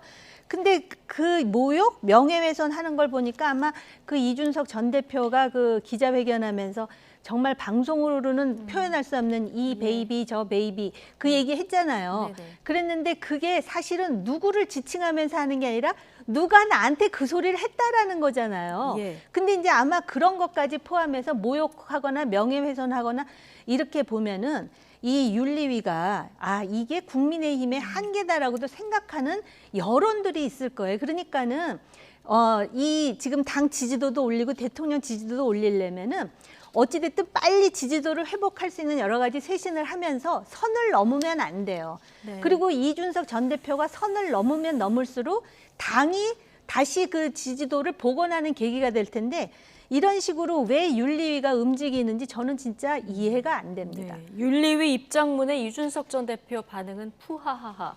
자, 이렇게 기자에게 문자를 보냈다고 하는데 어제 디즈니 애니메이션 알라딘 주제곡 스피치리스 이 곡도 올리지 않았습니까? 절대 지지 않는다는 거 또 한번 보여주는 것 같고요. 22일에 윤리위 전체 회의가 열리는데 뭐 추가 징계 얘기가 나올지 말지 이거 좀 지켜봐야 될 것 같습니다.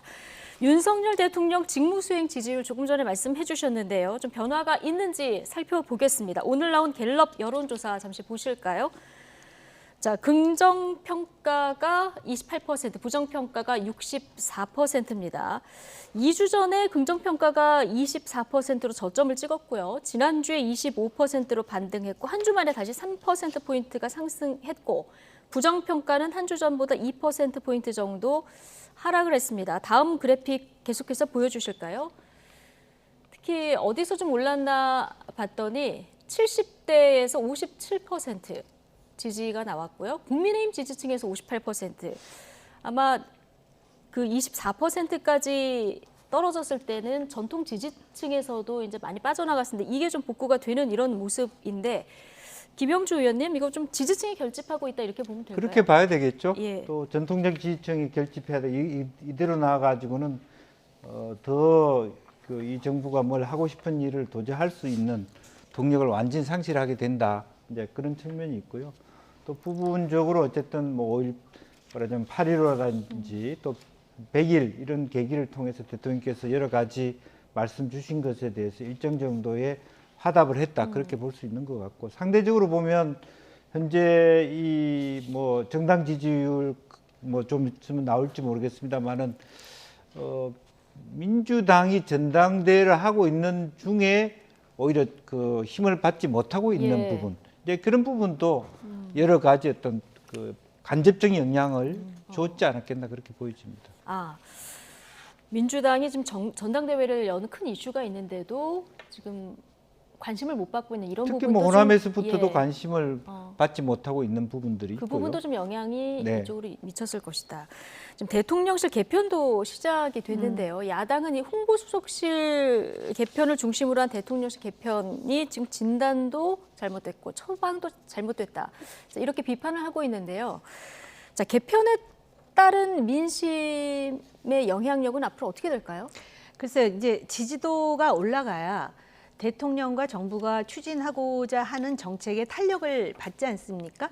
그런데 지난번에 그 100일을 그 기념하는 기자회견에서 사실은 그 인적 쇄신에 대해서 굉장히 신중한 그러한 표현을 하지 않았습니까?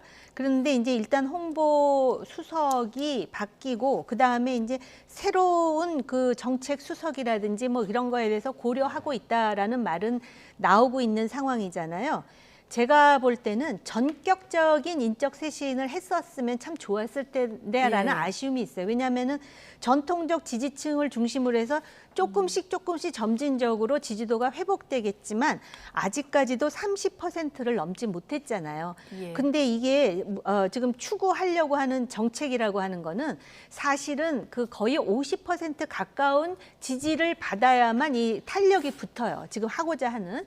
그런 차원에서 너무 점진적인 게 아니냐. 왜냐하면 인적 쇄신을 하는 이유가 단순히 국면 전환이 아니에요. 대통령이 말씀하듯 오히려 그 지금 몇몇 그 수석이라든지 또 몇몇 참모들은 제대로 그 보좌를 하지 못했다라는 그런 그 여론의 판단이 있지 않습니까?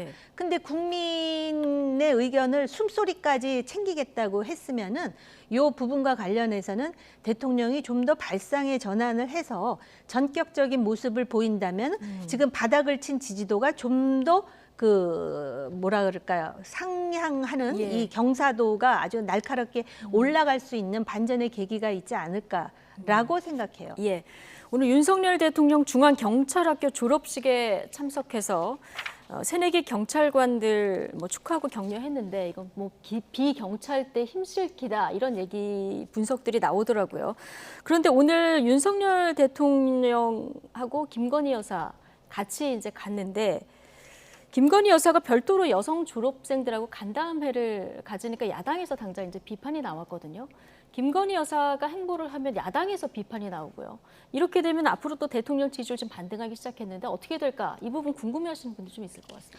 글쎄요, 이제 그 역대의 뭐 문재인 대통령 부부나 다른 부부들도 경찰대학 그 졸업식에 많이 갔었습니다. 같이 간 게 문제는 아닌데 따로따로 행사를 한 건 또 이례적으로 이번 또 뭐 처음인지는 모르겠습니다만 좀 보여지는데 다만 이제 야당에서 지적하는 것은 이 경찰의 수사로부터 아직도 김건희 여사가 자유롭지 못하다라고 하는 부분, 그러니까 수사의 대상자일 수 있는 사람이 별도의 행사를 가지는 건 과하다.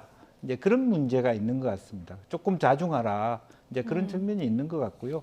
또 어쨌든 뭐 대통령과 대통령 부인이 행사에 가는 것 자체를 우리가 뭐라고 할 수는 없지만 역대 정권에서도 계속 있었던 다 했고요. 일이고요. 뭐 그런 부분인데 유달리 또 뭐 여성 경찰과의 자리를 꼭 했어야 되느냐 이제 그런 문제 제기는 할 수는 있겠는데 또 뭐 내부적으로 어떤 뭐 그 대통령실에서의 그런 필요성에 의해서 또 하신 것도 있으니까 그걸 뭐 싸잡아서 얘기하기까지는 뭐 쉽지 않다 그렇게 봅니다. 알겠습니다.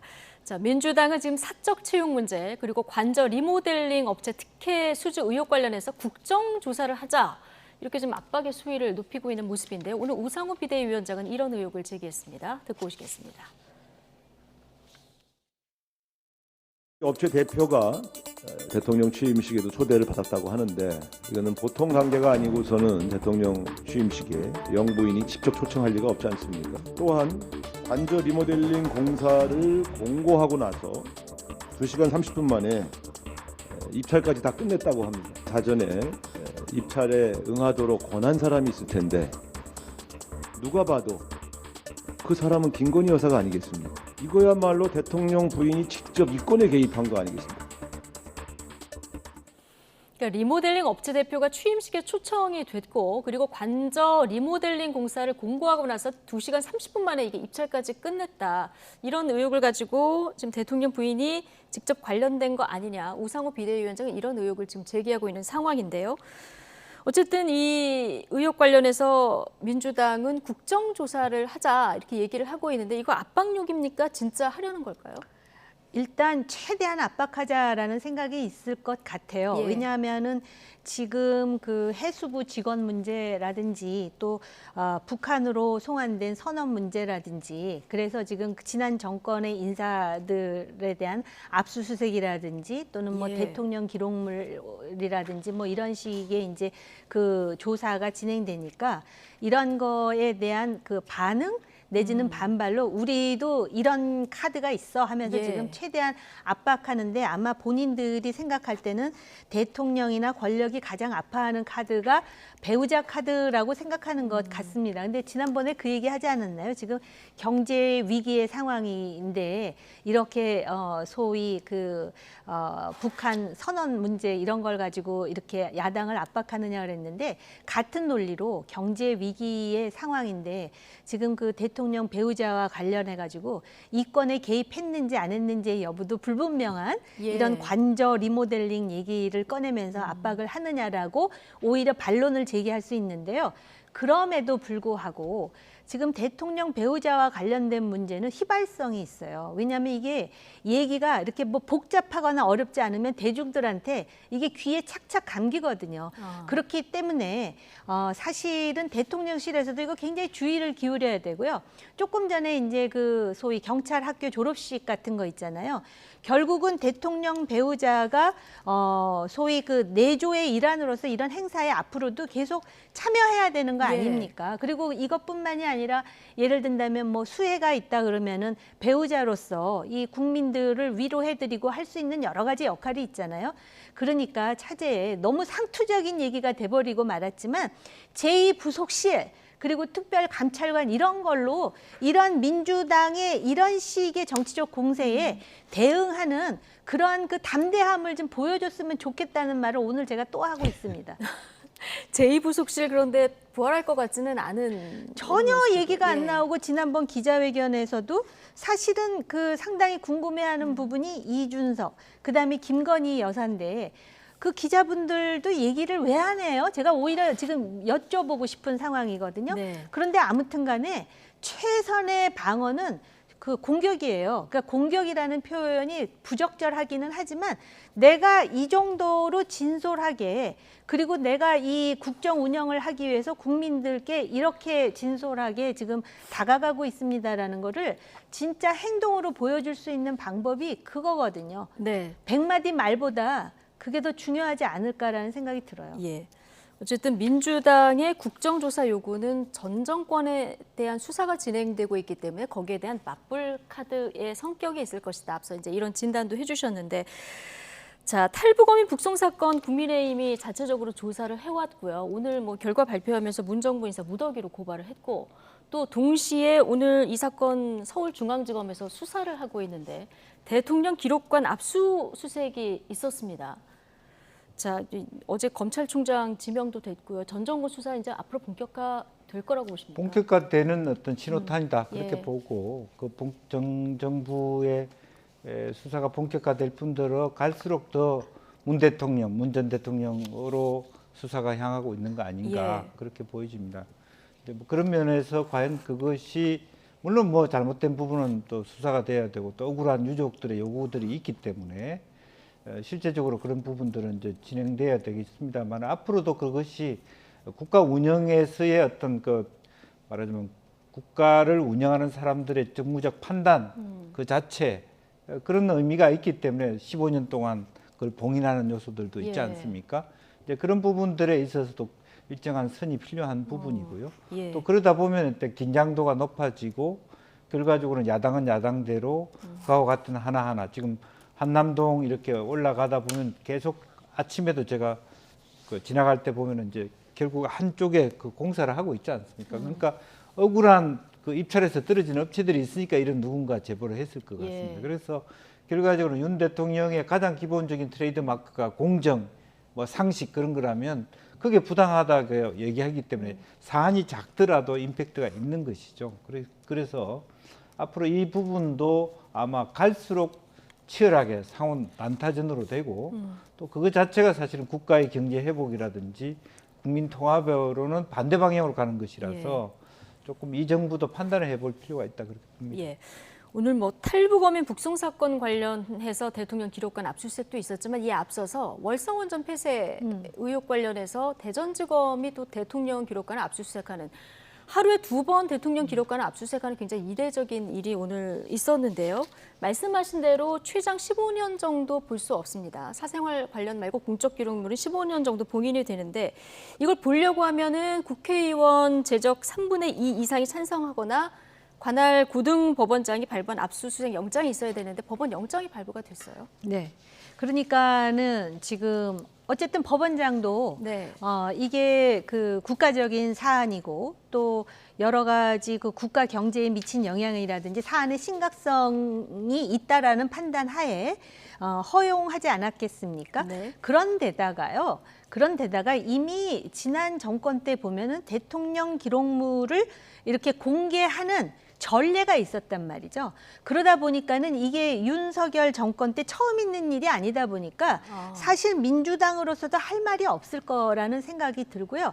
아까 의원님 말씀하신 것 중에 그 왜 관저 리모델링 그 예. 수의 계약이라든지 또는 뭐 입찰을 공개한 지 2시간 반 만에 끝나고 그것뿐만이 아니라 그 대통령실의 그 인사 문제, 사적 채용 운운하면서 그 정보가 제가 볼 때는 민주당의 능력으로 그 정보가 입수됐다고 생각하지 않아요. 민주당의 능력으로 입수했을 아니 수도 저는 있죠. 오히려 네. 그러니까 제 개인 생각이니까 뭐 맞을 수도 있고 틀릴 수도 있는데 내부자들의 제보에 의해서 민주당의 예. 기회까지 들어왔을 개연성이 매우 높다고 생각을 하거든요. 그럼 내부자라고 하는 거는 어찌됐든 대통령실과 관련이 있거나 국민의힘과 관련이 있을 수도 있다라는 저 상상이에요. 이거는 예. 어떻게 보면은 이게 저 물증 없이 얘기하는 거니까 참고하시고요. 왜 그러면 이런 상황이 벌어지나? 네. 결국은 공정과 상식과 관련해서 불만을 품은 사람들이 그 내부에서 누군가가 정보가 유출되기 전에 민주당이 이거를 아주 그 냉철한 그런 머리와 그런 정보 수집 능력으로 했다고 하기에는 이런 내용이 굉장히 민감하지 않습니까? 따라서 그렇기 때문에 윤석열 정부 그리고 대통령실은 이런 부분에 있어서 공정과 상식이 무엇이고 또 그 공정하게 향후에도 그리고 예. 아마 지금도 늦지 않았으니까 대통령실 안을 다시 한번 들여다보는 그런 계기가 됐으면 좋겠고요. 조금 전에 말씀하신 대통령 기록관 그거는요. 이미 예. 전례를 지난 정권이 만들었기 때문에 별로 할 말이 없을 것 같다라는 생각이 들어요. 예, 개인의 의견을 전제로 말씀하셨다는 거 다시 한번 저희 네. 말씀을 드리고요. 자, 민주당 전당대회 이미 뭐 네. 반환점은 지났는데요. 가장 중요한 곳들은 다 남아 있습니다. 네. 당장 뭐 내일이 텃밭인 호남에서 경선이 진행이 되는데 지금까지 분위기로는 이재명 후보가 뭐 거의 앞서가는 굳히기에 들어가는 분위기인데 여기서 굳히게 들어가느냐 아니면 박용진 후보가 이 호남이 고향 아니겠습니까? 여기서 조금 추격의 발판을 마련할 수 있을까요? 글쎄요, 뭐 지금까지 이제 선행 학습 효과라는 게 있었고 또 사람의 심리라고 하는 것들이 결과적으로는 지고 싶지 않잖아요. 예. 이미 굳어져 있는 부분에 대해서 억지로 지금 박용진 후보가 상당히 많은 차이가 오히려 벌어지고 있는 양상 속에서 네. 굳이 호남에서 박용진 후보를 뭐 호남 출신이라는 이유로 이렇게 판세를 뒤집기는 예. 역부족이다 그렇게 생각이 들고요. 훨씬 더 뭐 다른 지역도 마찬가지입니다만 특히 호남 지역에 계신 분들의 어떤 정치적 판단이라고 하는 것들은 굉장히 이성적이고 그런 측면이 있기 때문에 큰 대세를 말하자면 그 다른 판세로 나아가기에는 쉽지 않을 것이다. 예. 그렇게 보여집니다. 그러니까 무난히 아마 뭐 이재명 후보가 뭐 압승하는 분위기로 가지 않을까 그렇게 생각이 들고 문제는 예.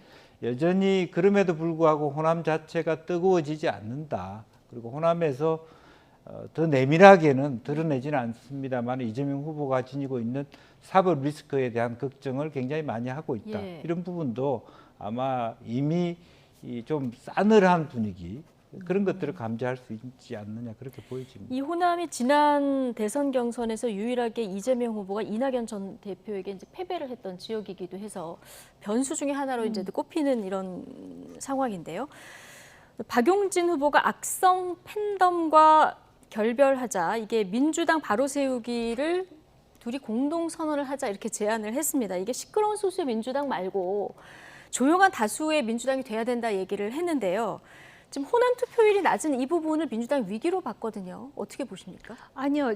지난번에 이제 이낙연 당대표가 선출되고 그다음에 송영길 당대표가 선출될 때하고 비교할 때 네. 전남, 전북, 광주에서의 투표율이 너무 낮은 거예요. 그런데 솔직히 그 민주당의 그 정치적 지주 그러면 호남 아닙니까? 호남. 예. 그럼에도 불구하고 이런 무관심이 나올 수밖에 없는 요인이 무엇인지에 대해서 별로 관심들이 없는 것 같아요. 그리고 흥행도 지금 참패예요. 이 정도 되면은 재미가 없어서 채널을 돌릴 정도 아닙니까? 근데 뭐 민주당도 있지만 국민의힘이 워낙 재미가 있죠. 제3자가 볼 때는 아마 정말 흥미진 그리고 남 싸움 구경하는 것처럼 재밌는 일이 없다고 생각하는 사람들이 있는 것 같아요. 물론 지금 국가의 미래라든지 보수 정당이 잘 돼야 된다고 생각하는 사람으로서는 굉장히 마음이 무거운 상황이긴 하지만은 솔직히 민주당 같은 경우에 지금 박용진 후보가 그 얘기 하잖아요. 팬덤 정치, 계파 정치 이거 척결하지 않으면 솔직히 그렇습니다. 근데 왜 이렇게 그러면은 호남에서 투표율이 저조한가? 어차피 이재명 대표 그 후보가 될 것이라는 것뿐만이 아니라 그 열혈 지지층들의 그 언행에서 민주당의 고유 지지자들이 느끼는 환멸 같은 것도 저는 있으리라 봐요. 민주주의의 본산이라는 그런 자긍심을 갖고 있는 정당의 당원들인데 지금 이 상황에 대해서 심각하게 생각하지 않는다면 민주당이 굉장히 큰 문제가 있고요. 이 팬덤이라든지 계파 정치 이거를 이재명 후보는 절대로 떨쳐내지 않을 것 같아요.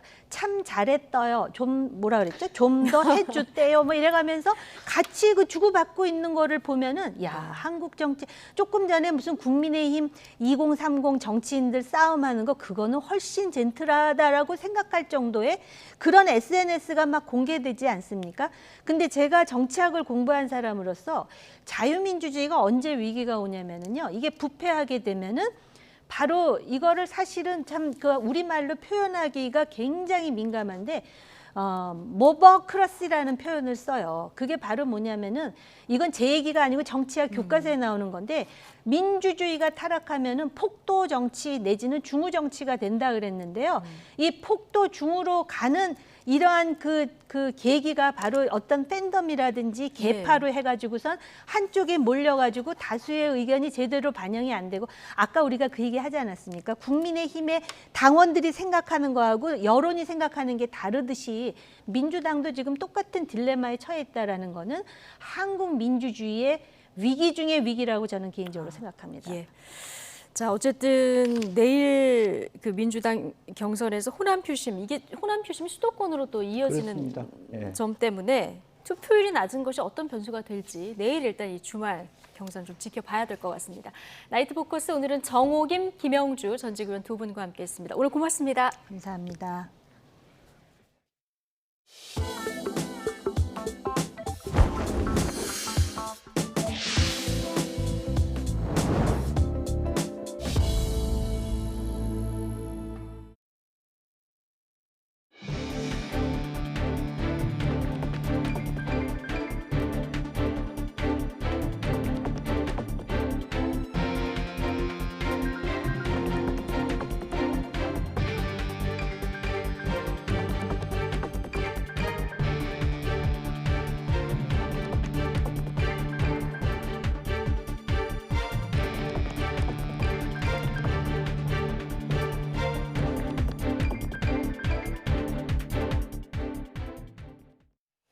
인터넷으로 물건을 주문할 때 제주도 같은 섬 지역은 비행기나 배를 이용해야 하기 때문에 이송 비용을 추가로 내야 합니다.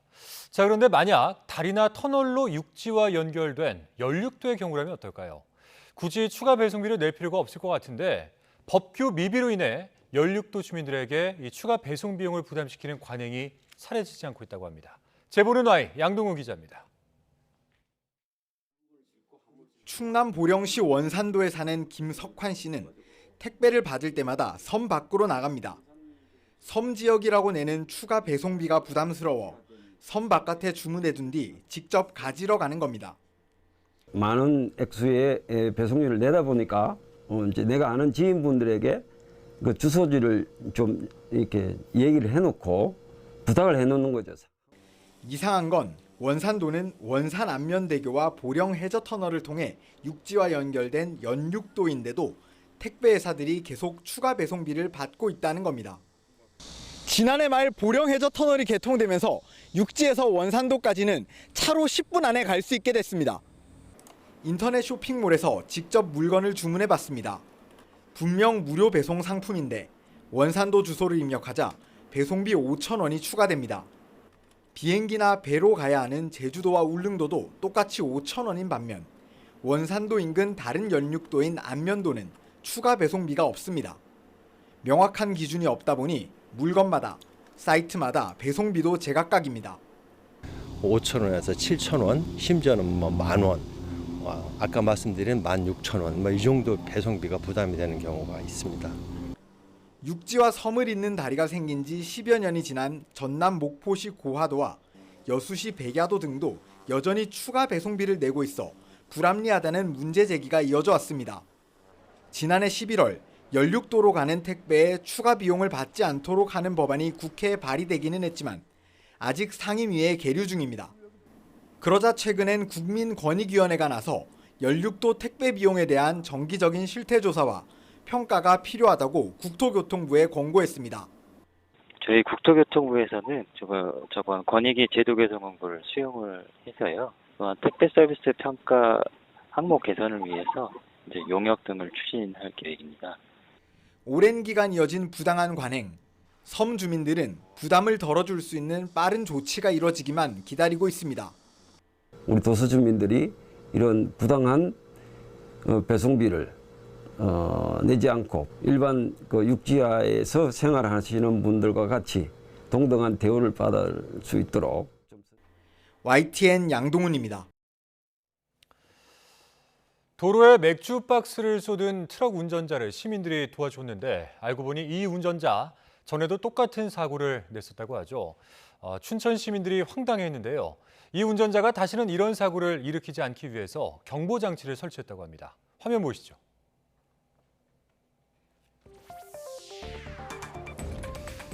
지난 12일 오전 강원도 춘천 동면에서 맥주를 실은 트럭이 맥주 수십 박스를 거리에 쏟았습니다. 이보다 앞선 지난 6월에는 같은 운전자가 춘천시 퇴계동 한 교차로에서 좌회전을 하던 중 역시 맥주 박스를 도로에 쏟았죠. 두 차례 사고 모두 주변 시민들의 도움으로 병을 치우고 도로를 깨끗이 정리한 사연이 알려지기도 했는데요. 하지만 두 차례 사고가 동일 운전자의 같은 트럭인 것으로 밝혀지면서 운전자 부주인지 논란이 일기도 했습니다. 경찰은 첫 사고에 대해서는 도로교통법에 따라 일단 A씨에게 벌점 10점과 범칙금 5만 원을 처분했습니다. 하지만 비슷한 사고가 또다시 발생하자 이번엔 트럭 이상 여부를 정비한 후 검사 결과를 확인받으라는 행정명령을 내렸는데요. 결국 운전자 A씨는 지난 17일 정비검사 결과를 제출했는데 검사 결과 트럭에는 이상이 없었습니다. 다만 적재함이 운행 중 갑자기 열린 만큼 A씨는 적재함이 제대로 닫히지 않았을 때 경보음이 울리는 안전장치를 설치한 것으로 확인됐습니다. 비슷한 사고 다시는 없어야겠죠. 내년부터 만 0세 자녀를 둔 부모는 매달 70만 원의 부모급여를 받게 됩니다. 또한 노인 기초연금을 단계적으로 인상하고 재난적 의료비의 대상과 지원 금액도 확대합니다. 보건복지부의 새 정부 업무계획 김평정 기자가 보도하겠습니다. 윤석열 대통령은 대선 때 만 0세 자녀가 있으면 월 100만 원씩 부모급여를 주겠다고 약속했습니다. 내년에 이 제도가 도입되는데 금액은 70만 원으로 조금 줄었습니다. 대신 만 1세 영아도 대상에 추가해 월 35만 원을 지급합니다. 내후년부터는 공약대로 만 0세는 월 100만 원, 만 1세는 월 50만 원으로 늘어납니다. 올해 만 0세와 1세에 월 30만 원씩 지급하는 영아수당에 금액이 늘고 부모급여라는 이름으로 바뀐다고 보면 됩니다. 저출산에 대응해 일가정 양립을 위한 지원도 강화하겠습니다. 부모급여를 도입하여 0세를 기준으로 2023년에는 70만 원, 2024년에는 100만 원까지 지원을 확대해 나갈 예정입니다. 다만 올해 영아수당을 시행할 때 적용 대상을 올해 1월 1일 이후 출생아로 한정한 점을 고려하면 내년 새 제도를 시행할 때 만 0세지만 올해 출생한 경우는 부모급여를 못 받고 영아수당 30만 원을 받을 수도 있습니다.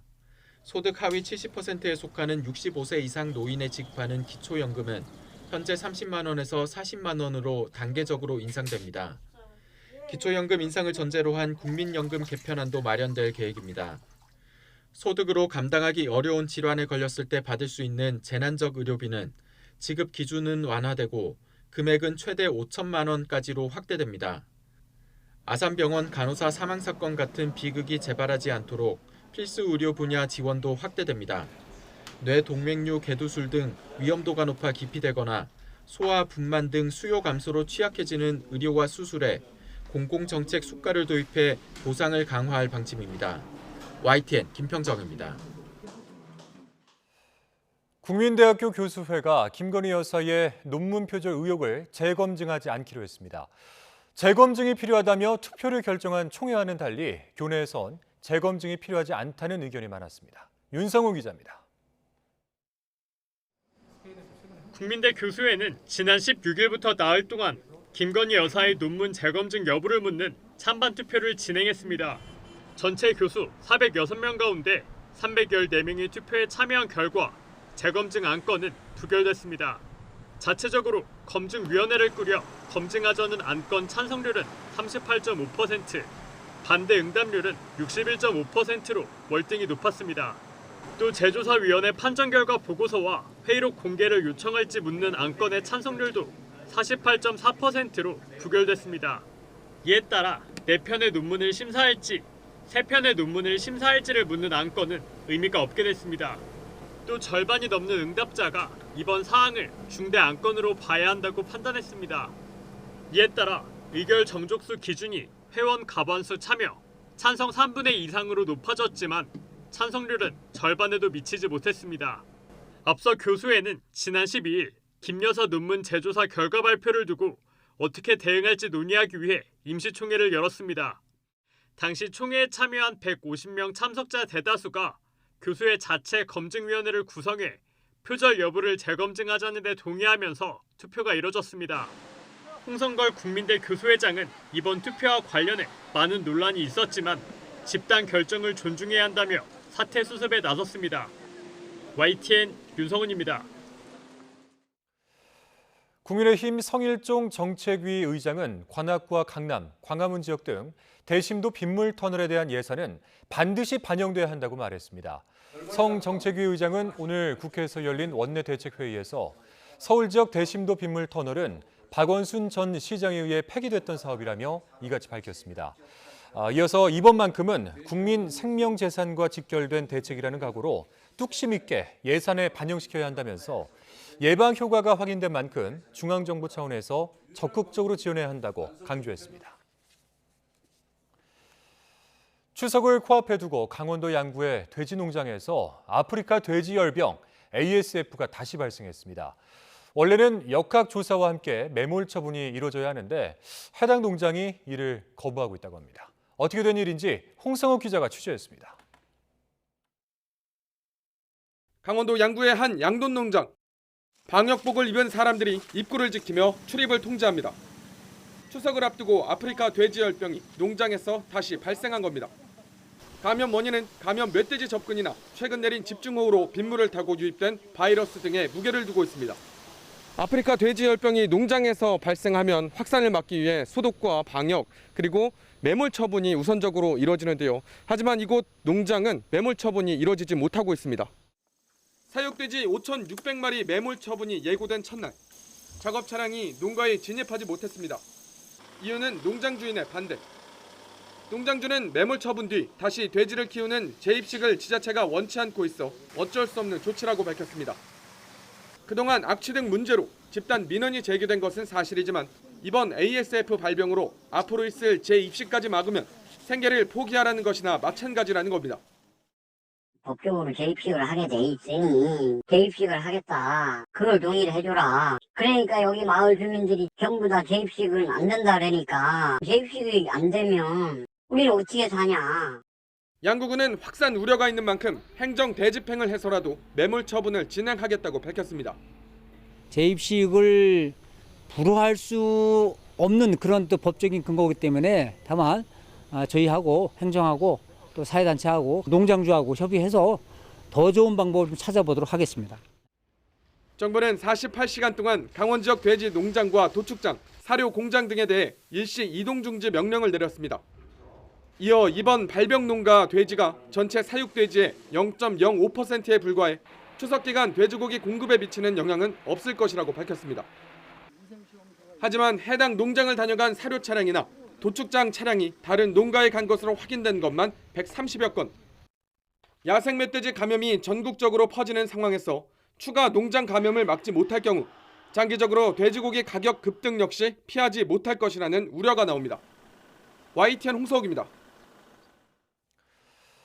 오늘 0시부터 밤 9시까지 코로나 확진자는 12만 4,891명으로 잠정 집계됐습니다.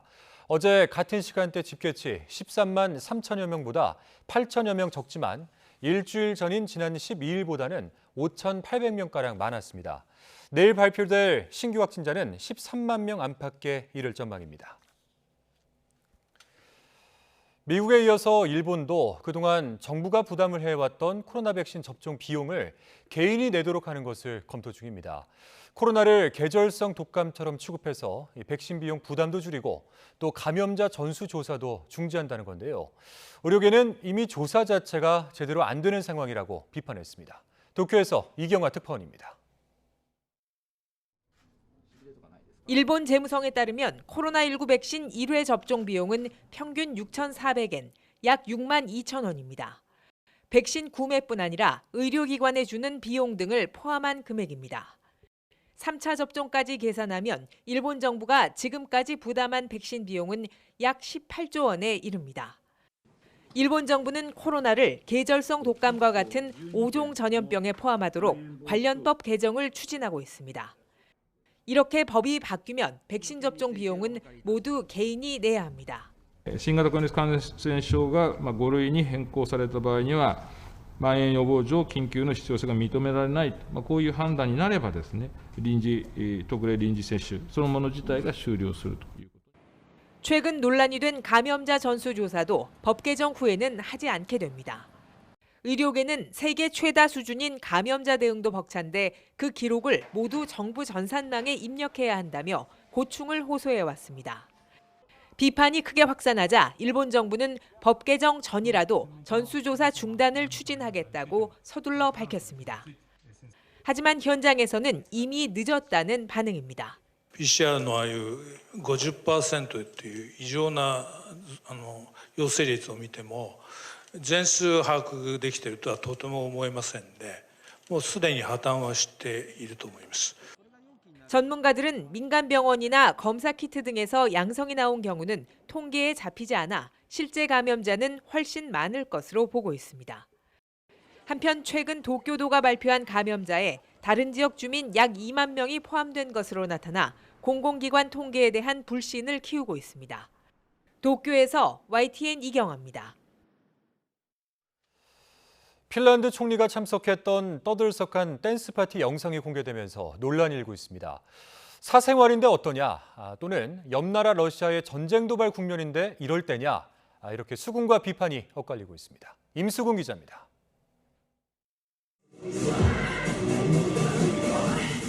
강렬한 비트의 음악에 맞춰 젊은 여성이 격렬하게 춤을 춥니다. 이번 여름 촬영된 영상 속 인물은 핀란드의 젊은 총리 산나 마린입니다. 당시 파티는 가수와 여당 의원들이 참석한 가운데 한 가정집에서 열렸습니다. 사적인 모임이라 해도 한나라 총리의 모습이라 당혹스러운 데다 영상에서 코카인을 지칭하는 은어가 들렸다는 보도까지 나왔습니다.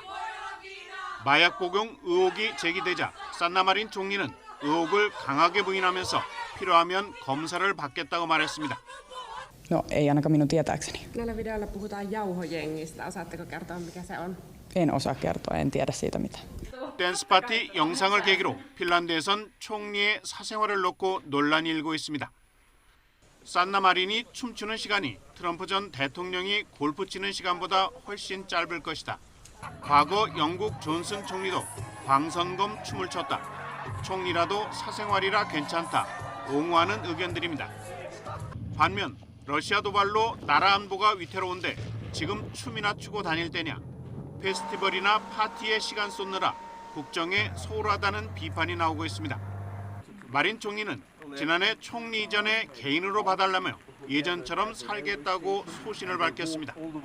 I'm an individual, a person, a real person also, even though I'm a prime minister. So I won't change the way I behave. 1985년생인 산나 마리는 34살이던 2019년 핀란드 제1당인 사회민주당 대표로 선출되며 최연소 총리가 됐습니다. 그녀는 지난해 12월 코로나에 걸린 외무장관과 밀접 접촉한 뒤 새벽까지 나이트클럽에서 놀았다가 사과하기도 했습니다. YTN 임수근입니다. K-팝 걸그룹의 대표 주자 블랙핑크가 1년 10개월 만에 컴백했습니다. 블랙핑크는 오늘 정규 2집 앨범 수록곡 핑크 베놈과 뮤직비디오를 선공개했습니다.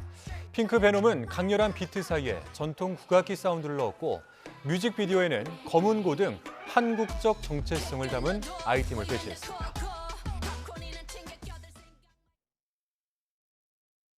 기러기 토마토 스위스 인도인 별똥별 우영우.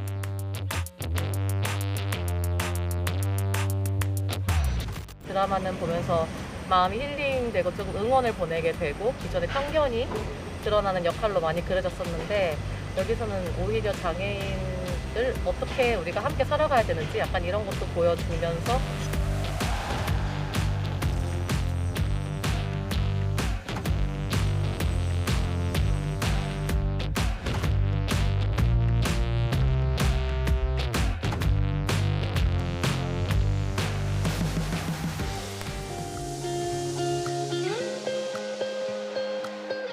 my family, and we all are enjoying it. It shows just how big of a spectrum that autism truly is. And different can be extraordinary. 부정적인 편견을 좀 줄여주고 자폐 스펙트럼 장애 인식 개선에 도움이 될 수 있을 것 같아서 긍정적으로 시청하고 있습니다. 아무래도 드라마에서 우영우가 보이는 증상들이 조금 과장되고 행복하게 그려지는 모습들이 있어서 이게 현실감이 좀 떨어진다. 장애 등급도 받기가 굉장히 어렵고 사회적 지원을 받는 것이 현재 없는 상태인데 있습니다. 있습니다.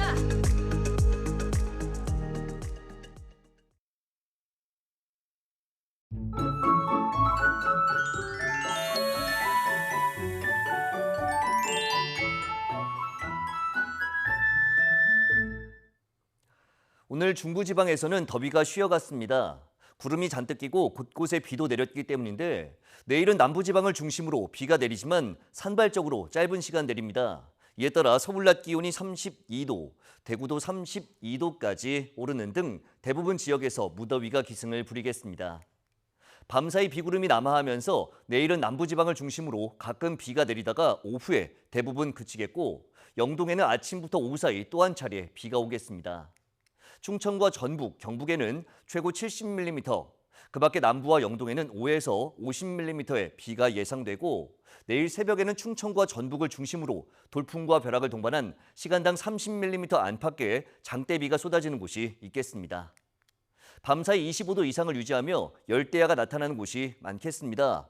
서울 26도, 대전 26도, 광주도 26도, 대구 27도로 예상됩니다. 낮 동안에는 30도 이상으로 기온이 크게 오르겠습니다. 서울 32도, 대전 32도, 광주 31도, 부산 30도로 예상됩니다. 일요일인 모레는 대체로 맑은 가운데 무더운 날씨가 이어질 전망입니다. 날씨 정보였습니다.